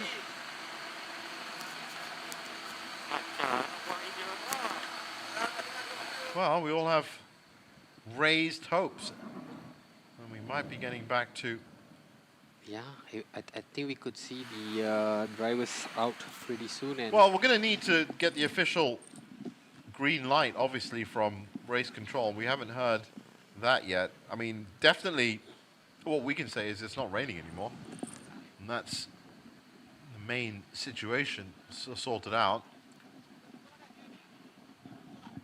But it's also an indication for everyone involved to anticipate that something like this could happen tomorrow as well. So yes, it might do. Tomorrow, racing is, just mark it down in your calendar, is going to be starting at 10:30 in the morning. That could be a difference. If it starts earlier, right? It is actually, because the Malaysia Championship Series weekends, when they're set up, means that these two races, Race 1 and Race 2 on Saturday and Sunday, can change and vary as to when they happen during the day. So we've had races as late as 6 p.m. Where you're dealing with twilight and it's darkness coming in. And even though it's a well-lit track, it is different for the drivers to do. We've had 9 o'clock in the morning races. So immediately after track inspection, they're on there, which is a very cold track temperature. It's it's much cooler temperatures for the drivers and the engines. And we've also had, 56, 57 degree track temperatures at noon. Yeah, exactly. And 1 o'clock. So varying differential challenges. It pushes the cars to the max. And these are not F1 cars that have, $7-8 million R&D budgets every year, where every wheel on there has a computer chip that will tell you how much temperature is going on. These are your cars and my cars. These are the cars we drive that are in our car parking spots that have been tweaked up a little bit. Yeah, just little souped up versions of our regular which is daily commute. Exactly what I'm saying, in that when you get really serious rain and adverse weather conditions, you're talking about the car with probably the least amount of technology in it out there, and you're asking them to go faster, and that's where the safety part of it all turns up. But if there is one thing that Sepang International Circuit does extremely well, it is enforce safety protocols. Now, it's not just for racing. Even during the pandemic years, we saw them really pushing, with all these safety protocols there as well, and still managed to get some races done, even though it was 1 or 2 a year, I think. I know I was there for them. It's amazing, actually, how this racing track managed to push itself through that. And now, of course... And a lot has been invested to resurface the track as well, So, again, coming back to your point, safety is of the utmost priority. They want every single competitor to have the best avenue, to push their car to the limits. And I think that's been excellent. It's just ever-evolving, upgrading work. The hardest bit is the waiting. Yeah. The hardest bit for the drivers, and you can just see on your screen here, mechanics, technicians that have been raring to go. They've been trying all of their pits, at this point, we would have been way past the pit window now. In fact, we would actually be closing in on the end of the race now. So, yeah, it has definitely been a sizable delay of roughly, over half an hour. It's going to be a very interesting race once it restarts, without the likes of Jonathan Z, Anwar Tauhid, Ayub Azli. He was just up here, just talking to us as well. Well, this is going to be one race that I'm sure he's not going to win. Our engineering do have many cars. They are, in fact, running, they'll be running at least 6 or 7 just in this race alone, different classes. I don't think they have a replacement for that all-conquering Civic FD2R that is now smashed up. That car that went into the back of Ayub Azli has a rich, rich history at MCS. Won the 2020 championship, won the 2021 championship, won the Merdeka race, and now is smashed up. It's completely... It's smashed up in the back of Ayub Azli's number 50 City racing car. So we're all still waiting here for the determination from race control. Great speculation from the commentary box, and indicators all looking much, much better now, as you can see. Nobody's scared of the rain. No rain coming down. Smiling faces. Smiling faces, nodding heads. And remember, that guy would have been at the driver's briefing as well, so he's come out in a very good mood. But still, regardless of this, Nick, great to have you in the commentary box for your your debut MCS race, and I'm sure it's going to be one that you're never going to forget. I'm definitely never going to forget this, and I'm anticipating. Now at least I know to anticipate what's to come, exactly, Exactly. Things change. Things change in sport. Things change on live TV. And you got to be ready. And that's really what the word of the day is all about. Ready. And the other word is racecraft. Always a smile in the pits here at Sepang. You've got to find the light-heartedness in moments like that, right? Isn't that the most important thing that anyone has to say whenever they get on a mic? It's important to see the sunshine, even when the sun isn't there. Exactly, it's all about creating new friendships, bonding. They do know each other very, very well, all the people here, all the team execs. Hi. Good, yep, happy to be fanning and not underneath an umbrella. When you got the two, endless racing perhaps, it looks like it's. It's about getting through this. I mean, all three of those drivers were expecting to be racing right now, and instead now they're waving at cameras. So, yeah, it's a different proposition for them. I think it's just the final break before we get into full speed. Once the race kickstarts, it's going to be hot and heavy, and it's just going to be all about the race. So now it's just all about slowly letting this relapse or rather lull period pass by before we get into the thick of things. Yes, and also it's about your internal dynamics. It's about finding out and figuring out how you can get the best out of yourself when, you know, everybody wakes up in the morning and basically thinks this is how my day is going to go. So you said you've been doing this since 2015. I have been doing this since 2015. I said the series has been up since 2002, but the live stream aspect of it, coming through to your computers or your smart TVs, currently on your Facebook pages, whatever, that was only installed in 2015. So I was honored enough to be sitting here for the first of those championships, and there were some really, really great championships. The format's changed over the 7 years. It used to be, well, very much at the original format now, with the race weekends having one race per day, Saturday and Sunday. Because that does give, as we said earlier, enough time for the cars to get reset up for the next race too. But during the pandemic years especially, there just wasn't enough resources or time or track time available to do that. So you started having, you know, 2 races in one day. Race 1 in the morning, race 2 in the afternoon. You can imagine the turnaround needed. Yeah, We've only got exactly. like 3 hours. I remember Leona Chin, one of them, had a huge shunt on turn 1, and they had 2.5 hours to patch this car up, literally duct tape this car up, try and get it out for a competitive finish in the afternoon. Different sort of challenges, It right? is a completely different sort of challenge, and then having one race. Oh, well, we've just heard some good news from race control for you race fans that the drivers are going to be going back to their cars. And that is the biggest indicator yet. It means only one thing. So, I mean, we can talk about smiling heads and smiling faces. That was pretty convenient. Smiling faces all around. But actually hearing that the drivers are not getting out of their fireproofs, that they are moving towards their cars, means, unless it's the most extravagant photo opportunity yet for the Malaysia Championship Series, I'm guessing that they're going to be turning the keys of the ignitions of those cars. But, Nick, they have to get race control's official green flag before they start their engines on.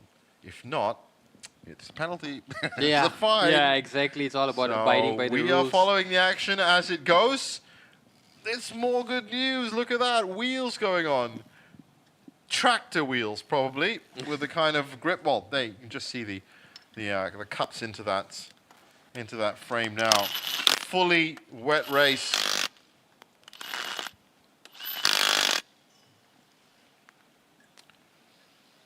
And that is going to be good. Well, the conditions looking a lot better. And there you go. The drivers are moving now towards their cars. And we might just get to see. So it was 4 laps at 2-3 minutes each, 12 minutes completed. So probably about 38 minutes left of this race. And I'm assuming they're going to start at that, or they might start at a shorter amount, maybe 25 minutes, maybe half an hour, to also take into account the fact that there's been this delay. Well, pretty huge delay, yeah. But it's also a case of these drivers getting warmed up again, right? I mean, you were in it at full throttle, and then, you know, there's been such a long lull period. I just wondered the whole mindset that goes into it, you know. Forget race strategy, but just your mindset of refocusing, realigning, and the target probably still stays the same, but how are you going to get back into the groove of things? This is the truth, absolute truth. One of the most common infractions of motorsport regulations that is you know, conducted by drivers in all sorts of championships is when you're speed limited, whether it's in the pit lane or in a full course yellow, and you're having to drive at 80 kilometers an hour, and the minute that full course yellow is released and you can go up to full speed again, that minute where you are leaving 80 kilometers to go up to 150, 160 kilometers, whatever, that's where most of the incidents happen. Because drivers aren't ready for it. Yeah. They are psychologically getting themselves and keeping themselves, you know, locked up into that speed limiter process, but then they have to suddenly go fast. And it happens in the pit lane, of course. We've seen a lot of, you know, speeding in the pit lane. That's Lai Wei Sing. That's the owner of the R Engineering car.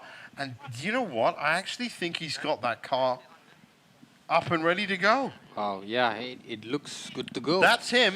There's the car. The man in the green shirt walking away. Yeah. And, Man, well, that looks like it, but we're going to have to wait and see. That car was smashed up.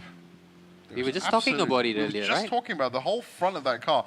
Not only did we see it smashed up, but you saw the dent it put in Johnny Z's back bumper, which was essentially into the back seat. And that is quick work. If they've done that, or they've just maybe got another one out there ready to go, then I'm guessing within the regulations that'll work. So that racing line still being tested out by the safety car. No refueling allowed, of course, in the pits. So they're going to have to run with their original. Those cars have essentially been in suspended animation for the last half an hour. Clear skies once again. Wow, it's much Are better. we right to say that? I think it's right to say that. After a rainstorm like that, I think it's only right to say that. I can see clearly now. Yeah, I can see clearly. The now. rain is gone. Okay? Some lines you have to half sing. And, well, Jimmy would be very happy with that. And I think it's safe to say, because remember, it was raining so hard that the marshals couldn't even get out there to check out the debris from some of those shunts that we saw. Safety car looking in good nick. Comes up the back straight. And that is the fastest moving vehicle that we've seen in half an hour. That is, look at that. That's, must be doing at least 35. 35. I think you're right. That's not the fastest. But you know what? The Malaysian Championship Series is never about that. And quite a lot of people, the reason why touring car championships are so relatable around the world and so many different cars and car makes are involved is literally that. So as suspected, a deliberation has been made by race control and some 12 minutes has been cut off the remaining time due to this. Look at that duct tape that's going on. I have to just stop for a second because that's it. That's not your, you know, if you went into a car service and you got that done, you'd complain. But they are just keeping that ready. Should be good for 25 minutes. For 25 minutes, that's what I was about to say. The new finish time for this race will be 25 minutes once it starts again. And that is at least good news for all of us watching, because it means, one, it is absolutely 100% confirmed that this race is going to finish. That's the most important thing. It also confirms that the weather is now well within safety margins and safe for drivers to get in there. New tyres have been put on, no refueling allowed. The new tyres have been put on, of course, to deal with the new amounts of moisture that's on the track.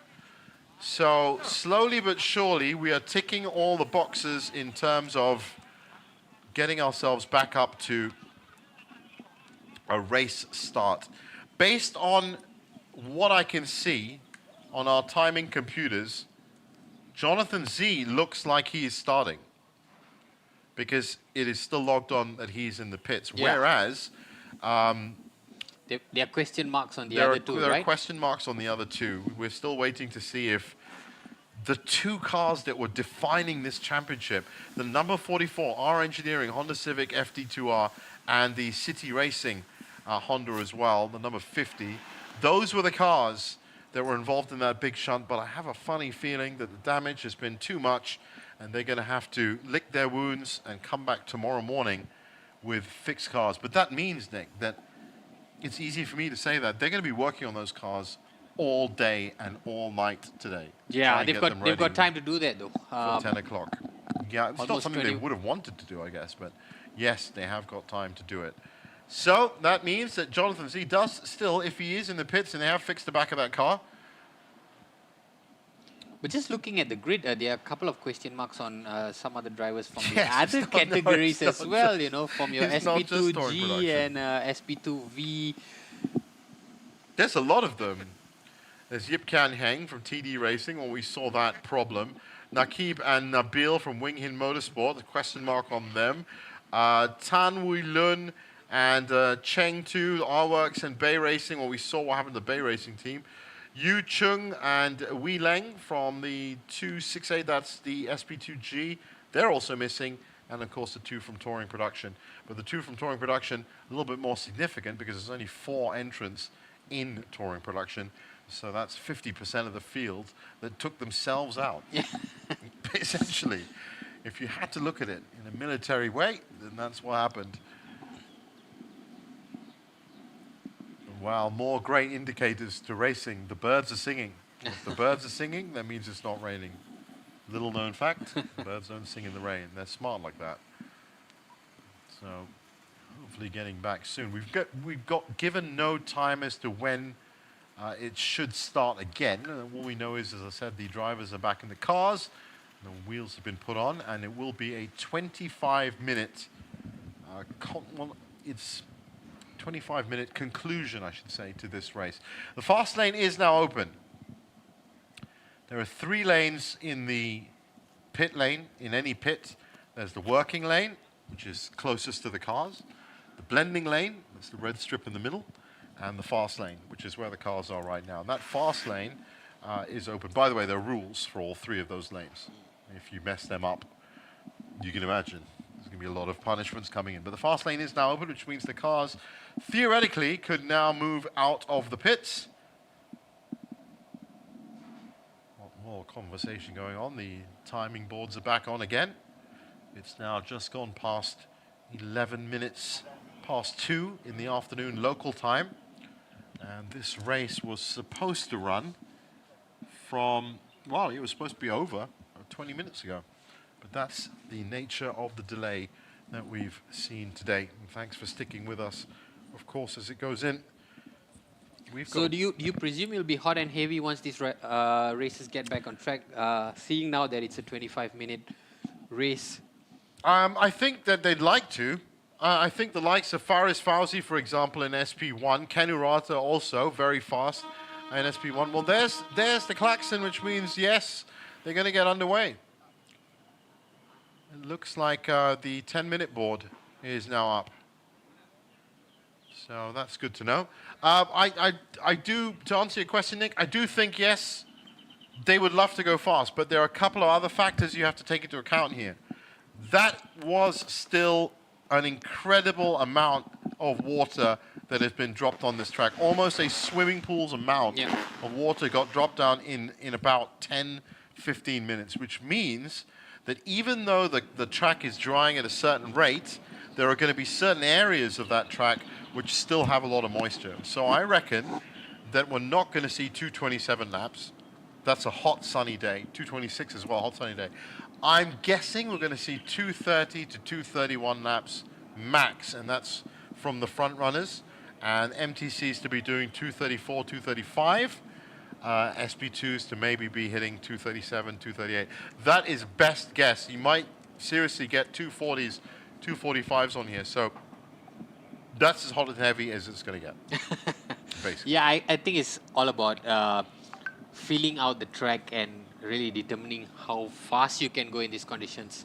Well, it's all looking good here, and we'll have to wait and see about that. Right now, we're going to take a break. When we're back, hopefully, we'll be back with Green Light Racing.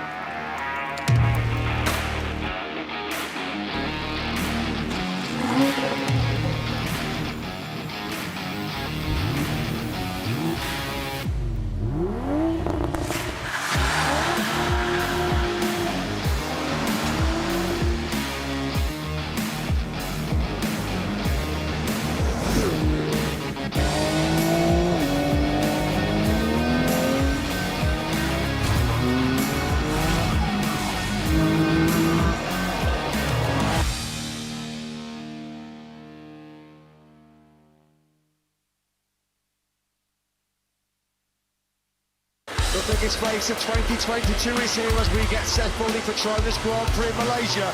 And look at Bagnaia. He's up to second. Back at Bagnaia, up into second place. Fabio Quartararo clinging on to that third place. How close was that? To all my fans, this year is our year. Come down to Sepang this November. It's time for Malaysian GP. Malaysia. Malaysia. Malaysia. Malaysia. Malaysia.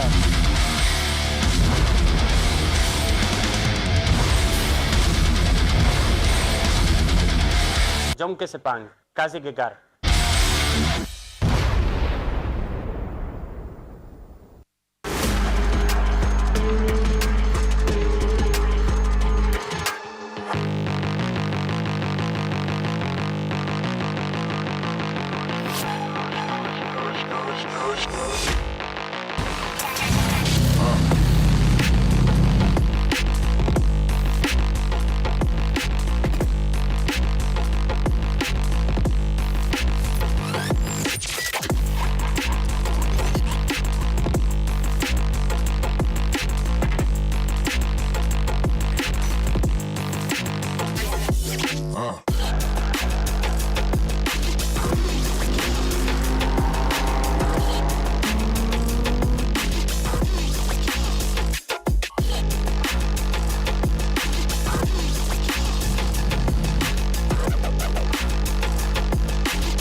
Yokohama. Yokohama.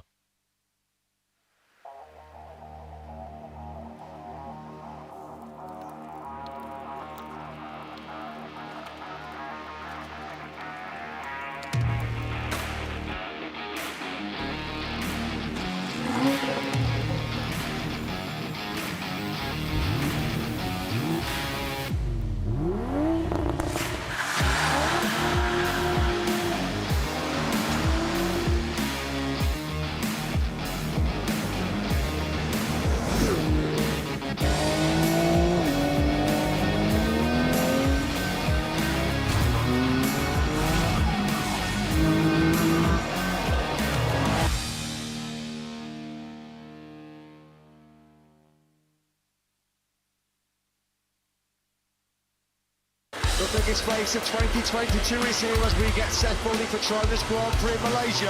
And look at Banyaya. He's up to second. Close off. Back at Banyaya. Up into second place. Fabio Quartararo clinging on to that third place. How close was that? To all my fans, this year is our year. Come down to Sepang this November. It's time for Malaysian GP. Malaysia. Malaysia. Malaysia. Malaysia. Malaysia.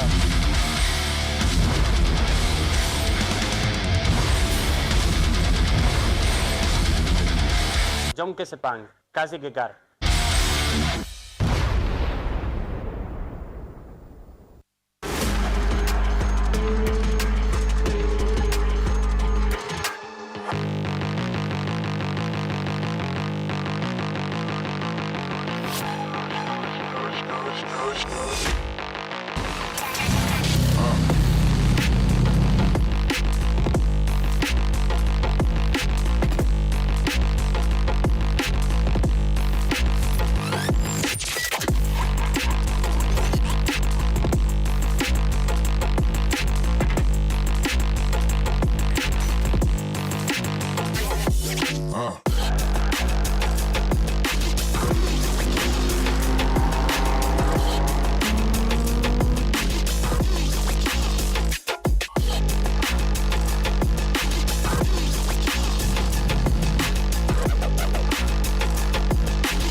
Yokohama.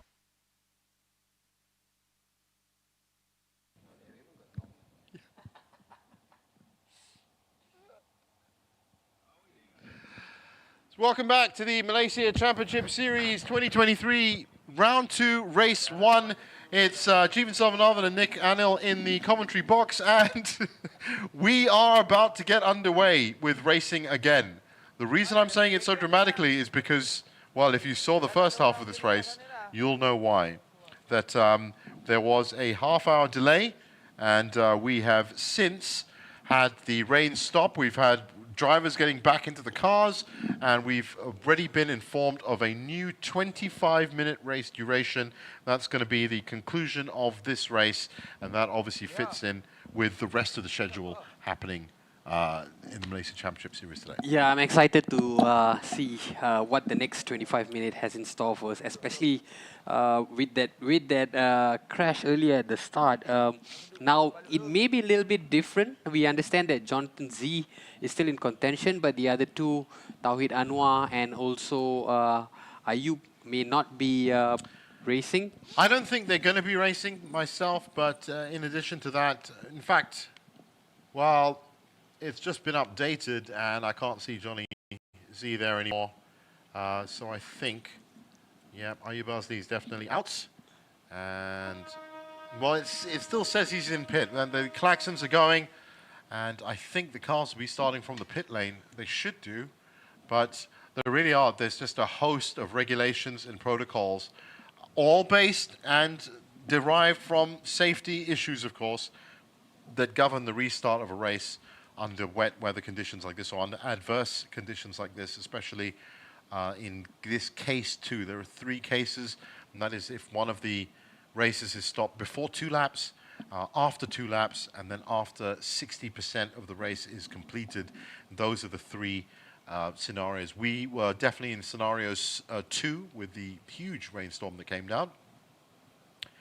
And what that has meant is that there was a half-hour delay, but now everyone seems to be back on or getting ready to go. We saw the 10-minute board and drivers returning to their car, and 25 minutes. That's all the information that we've got so far. Yes, hopefully. But again, just to stress, I don't think it's going to be the fast race that we've seen. I think it's going to be more cautious as people test out the track. 25 minutes is roughly, well, 4 laps every 10 minutes. That's about an 8-lap race. Safety car conditions. Couple of cars already out on their out lap. Cars So are out. Yes, there they are, leaving from the pit lane, as I said. we are well and truly back on track. Well, the 2 most important things, I think, that we said, one of them is that you always see the sunshine when there's no sun. And then we saw that on the faces of the people around. But the other one is this, which is, you know, you got to really appreciate the little things in life. And if it wasn't for that rainstorm, we wouldn't all be so over the moon that these cars are back out on track. And we can see them, because we couldn't actually see them before. 25-minute clock has already started in the top left of your screen. Safety car, I'm sure, is going to be coming in at the end of this lap. So this is going to be an important time for the drivers, for them to figure out where the moisture is still. It is still raining. That point has to be stressed. But it's also a question of how much. And I think this is going to be a little bit more capable. That should be Faiz Fauzi up front. Ken Urata just behind him. And Ayman Sadat in the R Engineering as well.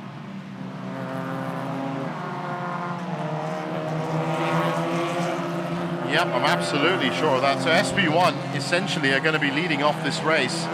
No word as to where touring production is, because all 4 of them. Oh, Imran Wafi is on his outlap. He's definitely out right now. Jonathan Z still in the pits. But the track has cleared up so much. Like you mentioned earlier, the drainage and irrigation system have worked wonders. Or done the best that they can. Yeah. And that's all you can ask for them to do, because nature always comes through, is more powerful than any of these systems, as we've just seen, that we had to actually stop the race.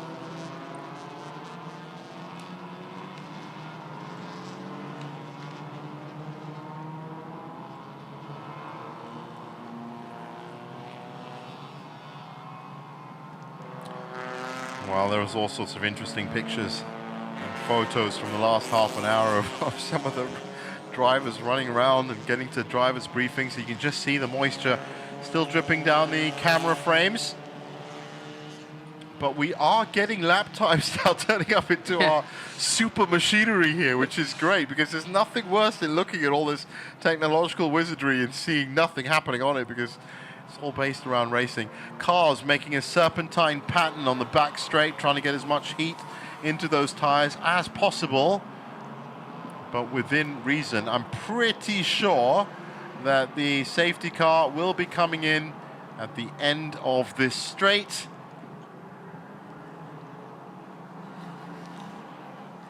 Well, I've just heard that that's not the case. It's actually going to be one more lap after this. It makes sense from a safety perspective. You'll also give the racers another chance to really figure out the puddles, where the puddles are at, where the good stretch is at. Well, there's a couple. You can see them right now. Yes, there are micro gradients on all surfaces in the world. And that's what really makes the difference. But well, it's good to see them going up at some speed. Outside temperature still cold, pressure is still pretty low. It's relatively cool out there as they do their second formation lap now, or warm-up lap I should say. You see that rain, it's still coming down. It hasn't stopped. That's not grainy camera work, it's a light drizzle now. The main indicator is you just have a look at the trees. The trees aren't moving anymore, which means it's a little bit calmer. These are the indicators we've picked up over 7 years of this live stream.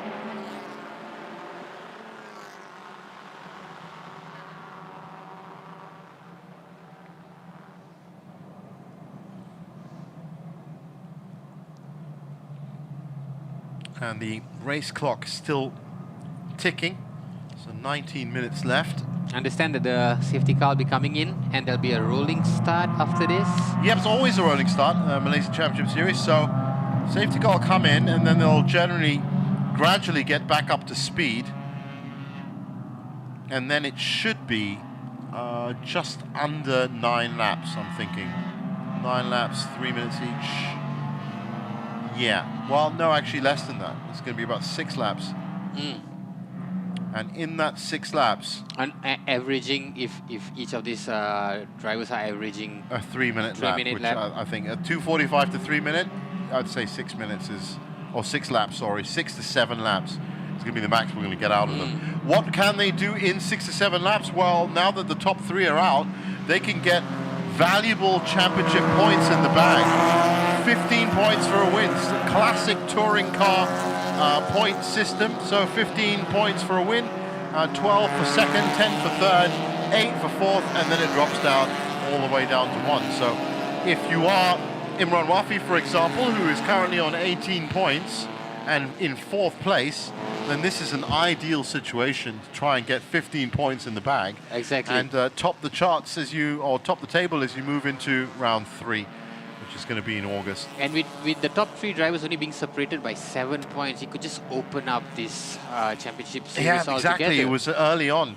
You know, there's no good time for accidents to happen, but there are good time for results to be scored, and this is one of those opportunities. So coming around to the end of this second warm-up lap, and the safety car should be coming in.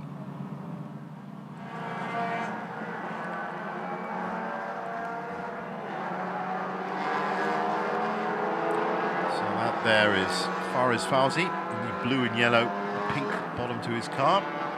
He is my bet right now to be the winner. That's Ken Urata in number 55, red and white slip. Ayman Sadat just next to him. These are now the default top 3.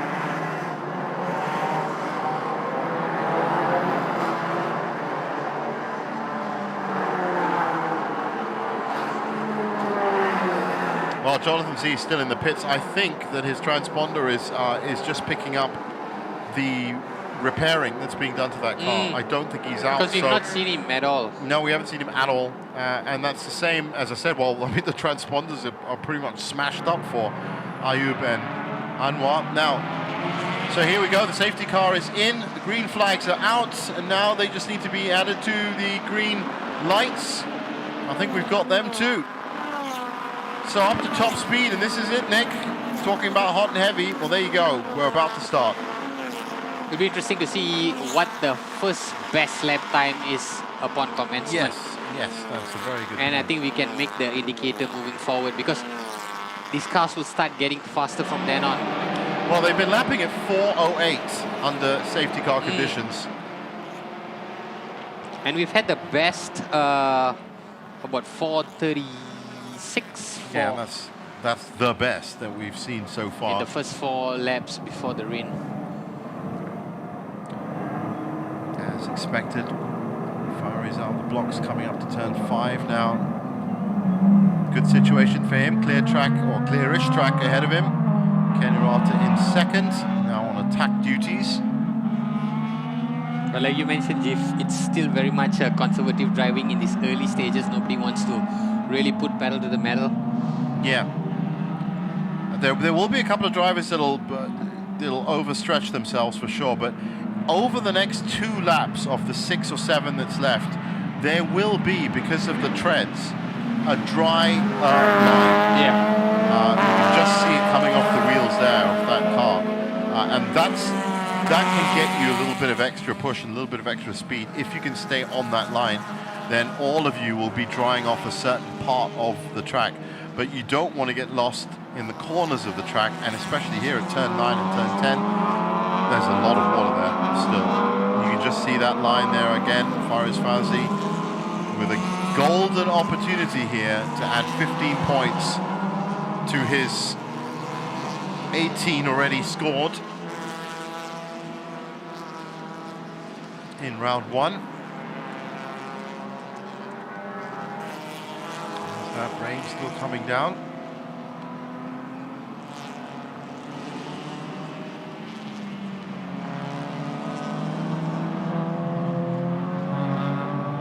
I don't think anybody would have expected conditions like this.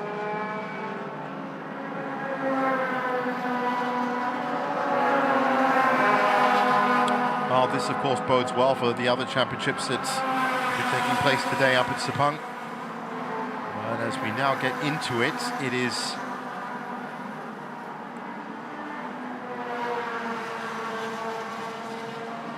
lap 7 all in all.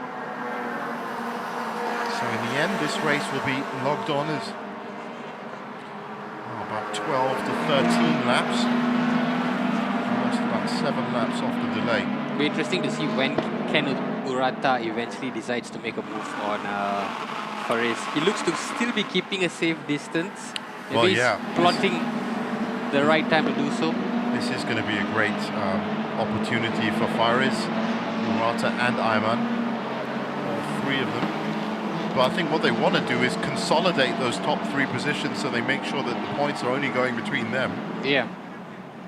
But Faris has enough experience in terms of the rain. I'll tell you, one person that has just dropped down is Hishamuddin, the 71 car from Jabron Motorsport. He just dropped down about 10 places. I think everyone's coming through for their first lap times now. Faris Fauzi on a 2:48.535. So I said it was about 2:37 that we'd expect. 2:48 for the first lap means that you could jump up to that. Yeah. Ken Urata on a 2:49. Oh, bit of a... Well, has to control that back end. That's Ayman Sadat just pushing himself a little bit too much. So we're immediately beginning to see that the threshold in terms of traction and stability, well, there's more trouble. So that's High Rev Dream Chaser, 900 car. Li Wai out. Chong. Li Wai Chong indeed, out. Back on track though. Just like you mentioned, overstretching themselves, perhaps trying to get ahead of the pack. And you know what? That's not just the team orders, and that's from all the waiting. Yeah. As I said, that's from having to wait for half an hour when you should have been racing. You come out, you're a little bit over enthusiastic, and before you know it, boom.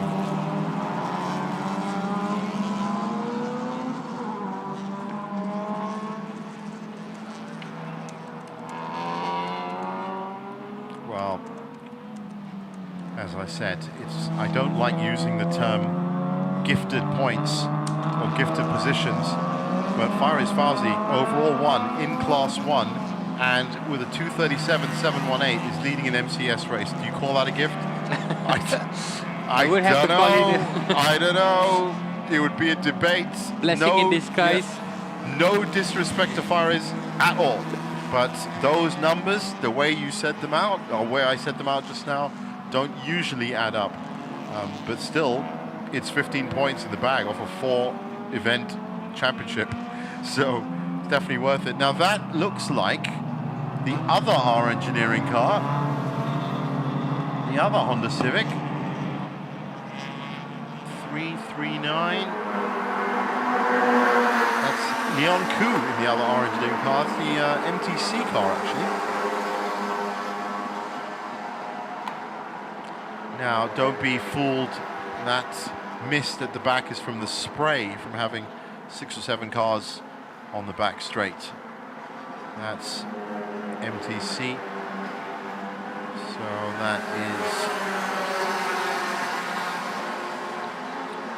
Go Li Heng, Danny Chin Hua Lip behind them. And they're coming through. They are currently 3rd in class and 11th overall. So there's the overall race, and then there is the class race, and now we can get into that. So currently, I think it's a good place for an update. With 10 minutes left to go, you've got Faris Fawzi, Ken Urata, and Ayman Sadat in SP1.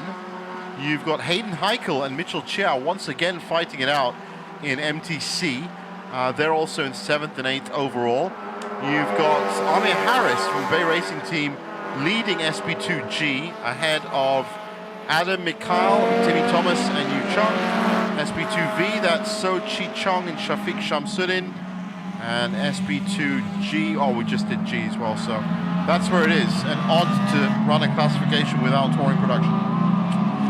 But they're all in the pits. Oh, small damage there. There's another one to the left rear. Well, that's gonna mess up the paintwork.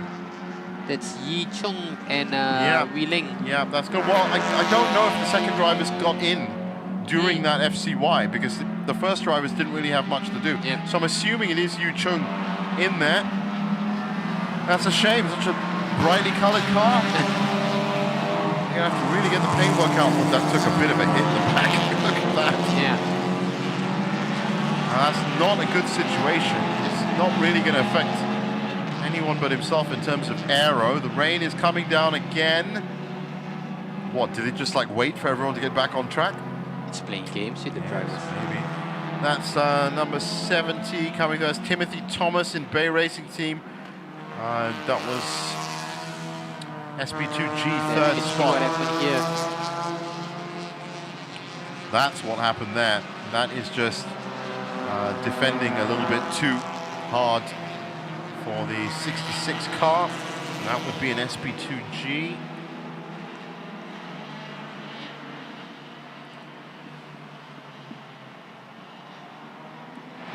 Well, the battle's happening everywhere. Rain coming down again. Jason Hu and Lee Yong from the Scuba Racing Team. You just see there, S Production V looking at the last time. It was a 3:07. So the leaders now are lapping at 2:49. They're keeping it at 2:49, 2:48. This is the indication we will get between now and the next 7.5 minutes or so. Yeah, just as I said, as a benchmark, 2:26.884 was the fastest lap that was logged in round 1, race 2. That's 20 seconds. Yeah.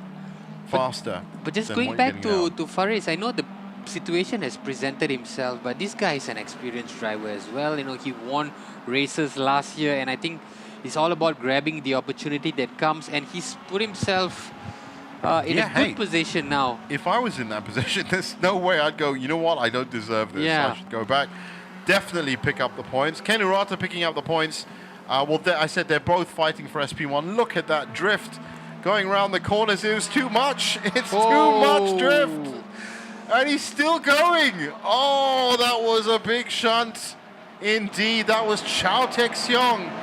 Very responsible driver that I knew when he was going round the corner that he looked like he was pushing it too much. It looked so smooth as he was coming around the corner. Yeah, for a second I thought he might be able to control it, but he couldn't when he came back in. Yeah. And right now still having a lot of troubles just getting back on track because there's so much water out there. And I think that's it. I think it's game over. Chao Tek-seong is out, unless, of course, look at this. You came in too much. Right. There's a point there where you good. could lock it, but he's lost it. The front tire is just not turning, and then it slides, bang. That's how those corners are designed.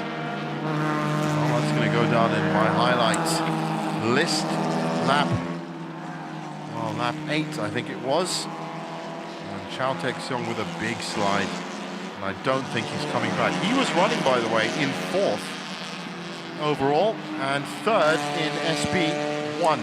Or 4th in SP1 as well. Which means that Pisao Fun and Baron Sim from DW Motorsport should now be taking over that 3rd spot. Faraz Fazi once again, 5 minutes left. That's 2 laps for him to complete before this is done. I think this is where we could see Ken Urata coming into contention. He's not too far away.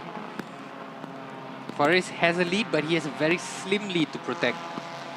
Yeah, or you could even get the point that both of them think, you know what, we have been gifted these points, so why don't we just take 1, 2 and leave it at that? You know, why push yourself in weather that's still bad? Yeah. To try and get an extra 3 points when you're already getting a good 12. That I don't know if you expected it or not, but it's all about keeping the car in good position, good condition ahead of tomorrow's so race. in a as well. situation like this is actually harder for Faraz because he's got to get past another car. Yeah. And that car, I'll tell you now, he's lapped all the way up to M. That's Hishamuddin. M. Oh, that's someone going very slowly. That looked like a blown engine. I think that's our top 3 that's come through. Now, who is that? Very respectfully taking a wide line on that corner, which is what you should do. But that is not race speed even in this weather. Yeah, I think he's just finding a way to veer off track. Probably just trying to get it back into That's pits. Jesmond Tan that's coming up behind. Just trying to get a read on that number of the car that they passed. Well, we'll get that back tag to you. It should be, it might be Leon Fu actually. Or it might be Danny Chin.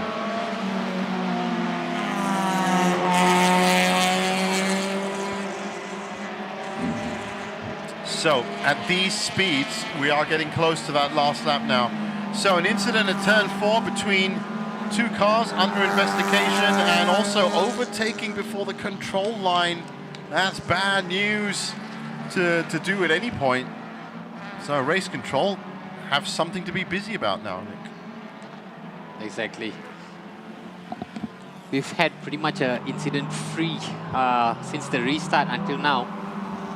Well, that's only been 5 minutes. Yeah. So basically to have an incident-free 5 minutes, I suppose today is a special boon indeed. But we have had a lot more DNFs than we had in round 1, I'll tell you that. And some big names as well. So Chao Tek-seong is now in the pits, and I think we can definitely say, as we look at Ayman Sadat, that he's not going to be rejoining us based on that big shunt that he had. So that's affected the SP1 and the overall listing. Hayden Heikel and Mitchell Chia still battling it out safely, I might say. Wing Hing and Hyde Rev Dream Chaser in MTC. Overall in 6th and 7th as well.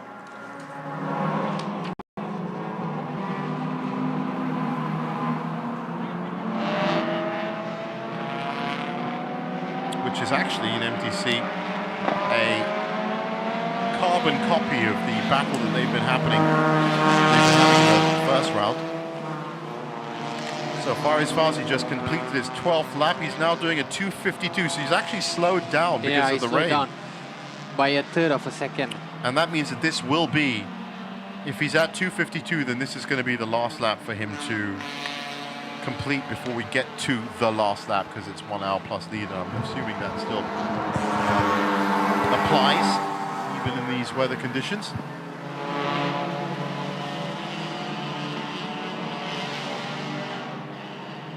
Mitchell Chow and Hayden Heichel. Wow, hold on. Oh, wow. Hayden Heichel is actually third overall now. He's gone past Ayman Sadat. Now, that's one person that doesn't stop. There he is. That is Hayden Heichel. Fastest man on track right now. The 2:54. No, in fact, second fastest man on track right now. 2:54.760, but it's got him up into the top 3. Podium position overall. And of course topping MTC, so Mitchell Chia has given up that fight for today with a minute left on the clock.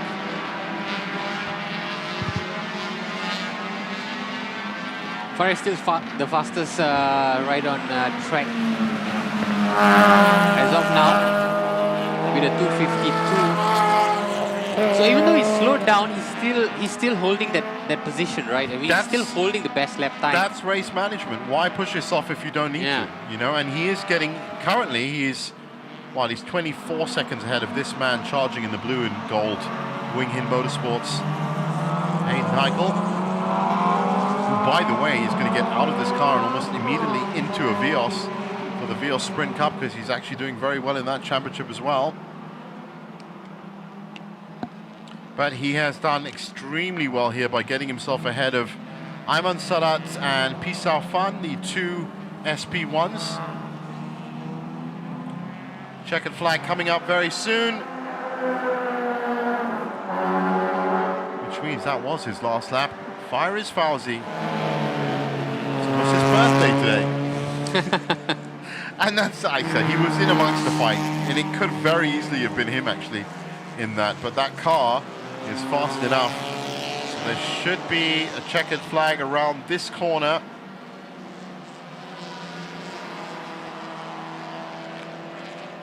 And there it is.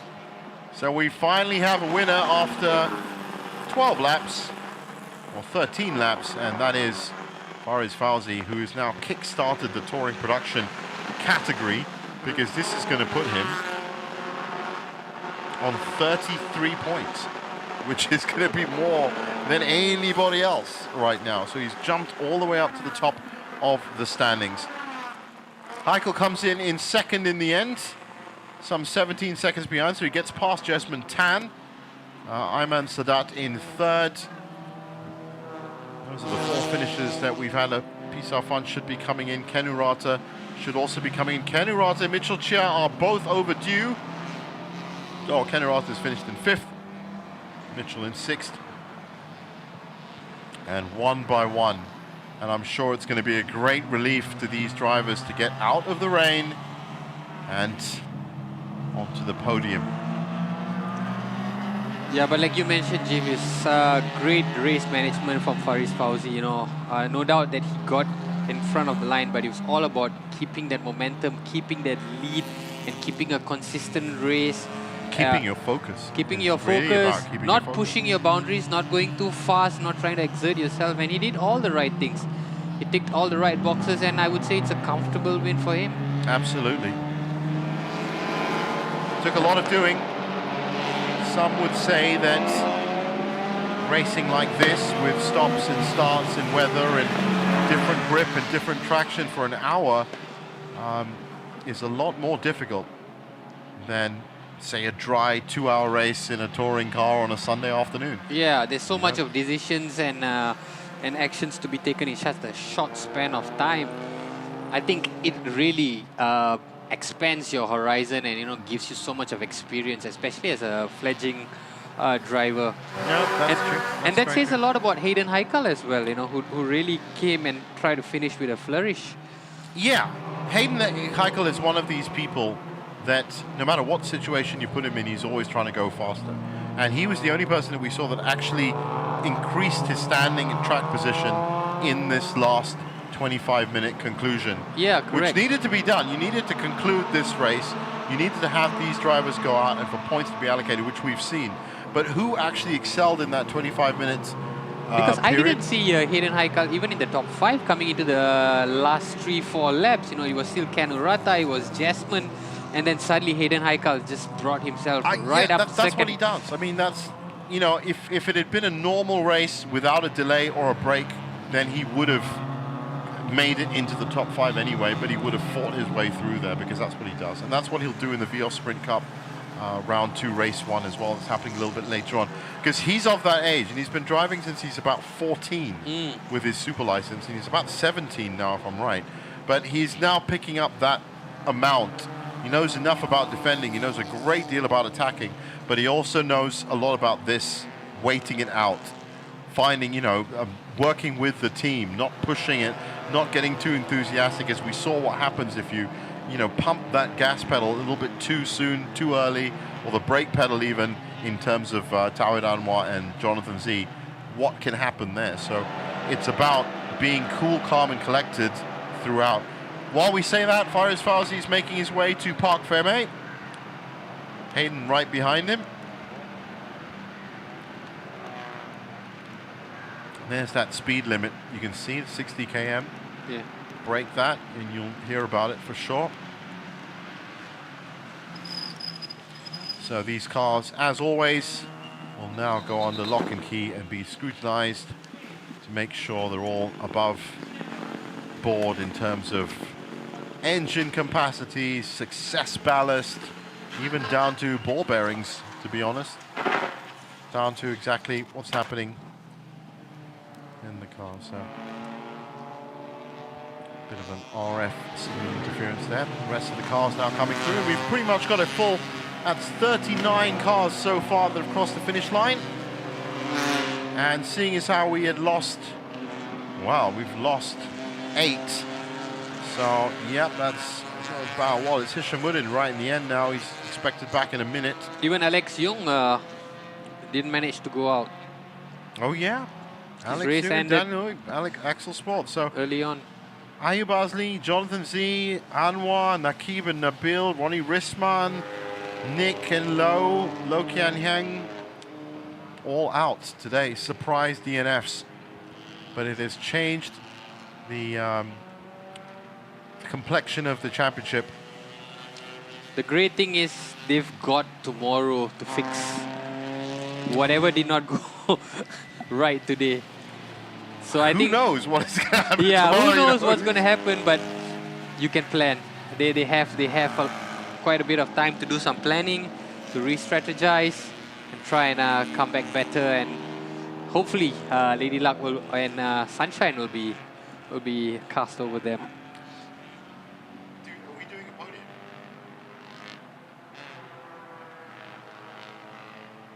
Yeah, okay. So now it is all about taking a cool drink and, of course, getting onto the podium if you've won it, or top 3. That would be, well, Faris Fazi for 1, but what a relief, you know, to come in after that. These are trying conditions. Nobody wants to be out in the rain, but nobody wants to be out in that much rain as well. Isotonic drinks to balance up that. I think he's a pretty serious looking winner. Great driver though, Faris Fazi. And now looking at the signature grandstand. Still a bit of rain coming down, fair amount as well.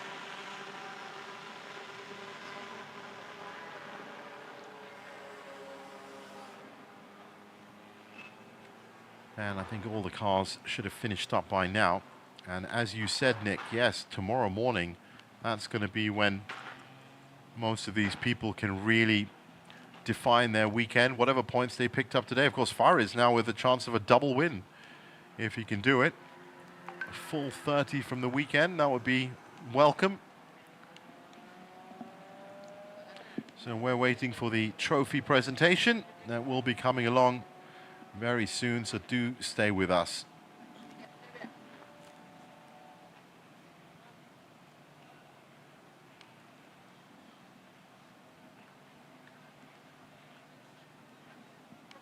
So looking at the final results here, in S Production 1, Faris Fauzi, as we saw, it's a triple R Engineering finish. Jesman Tan, Ayman Sarat, the other two R Engineering cars in the top 3. Ken Urata in 4th in the end. Lim Jin Kwang, Pisau Fan, Azmi Omar, Jason Chow, and Hishamuddin Sahudina.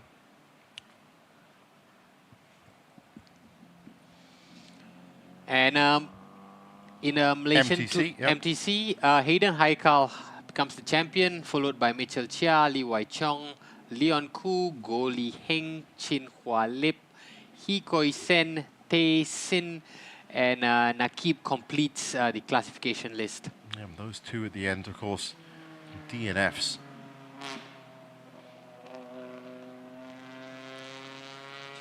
So for SP2G, of course, SP2 split up into 2 parts. Ami Harris Jeffrey, Adam Mikal, Timothy Thomas, and Akid Azli are the top 4. Wong Yu Chung, Lester Neo, and Ian Wong up to 7. Ong Wai Kwong, Leong Jia, and Ling Guang Yu up to 10th. And that continues, of course. Big grid, Kenneth Tay and Chong Chin, Lim Ya Huang, Ayman Hazik, Nick, and Yip Kian Heng up to 16.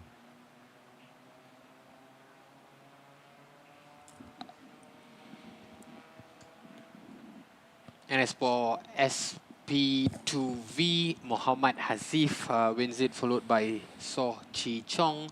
Shafiq Shamsuddin completes the top 3.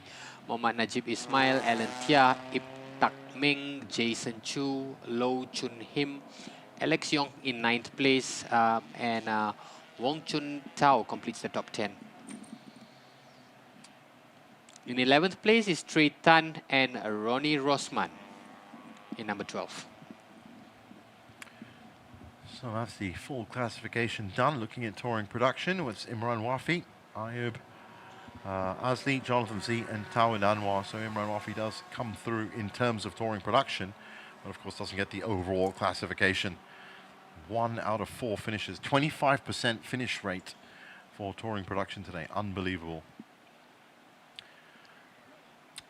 So we are about to get down to the podium in just a few minutes, so do stay with us. Looking at the highlights, started off so dry. And everything looked so promising. Seems at this like a point. distant memory. It is. It's almost a different year. 2 starts, of course, with a 54-car grid, and there wasn't that much action, really, both until the 3rd or 4th lap. This was Imran Wafi that went out first as an indicator, and then 1, 2, and 3. Top 3 in touring production, all out and out big. They're going to have to refocus their efforts for tomorrow. The rain really, really came down torrentially after that. A red flag was declared on lap 7, or lap 4, sorry, and it stayed that way until lap 7 when racing restarted again, very slowly. And as it did, 25 minutes were called on the clock, and it was really wrapped up and given to Faris Fauzi. All he had to do was sit tight at the front. Ken Urata sat just behind him. That was Ayman Sadat just pushing it a bit too far. Rain started coming down heavier again, and the cars were pushing all the way. So in the end, it was very easy for Faris Fauzi in a sense. He's going to have to refocus his efforts for tomorrow morning when the race is going to be at 10:30 local time, hopefully. That was Chow Tek Seong, and he kept going and going and going and going, and then boom, that was it. I don't think I've seen a replay that long, but that must have been scary for him. The rest of the cars in SP1, SP2V, SP2G, and of course MTC all managed to make it round this absolute rain-sodden track, and that was the only performer, Hayden Heikel at the 39 Wing Hin Motorsports, who came through into 2nd place in the end, which was actually phenomenal achievement for an MTC car. Final corner, and after a lot of trials and tribulations and challenges, it is a checkered flag that has come out for Faris Fauzi. Will he be able to build on this tomorrow? Well, we're going to have to wait and see.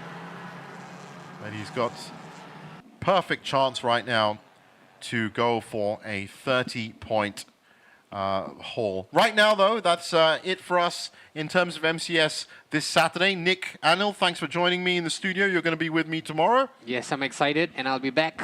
And as for you guys, thanks for joining us. Join us tomorrow, of course, 10:30 in the morning for round 2, race 2. And do stay tuned to the official live stream for all the other races happening today.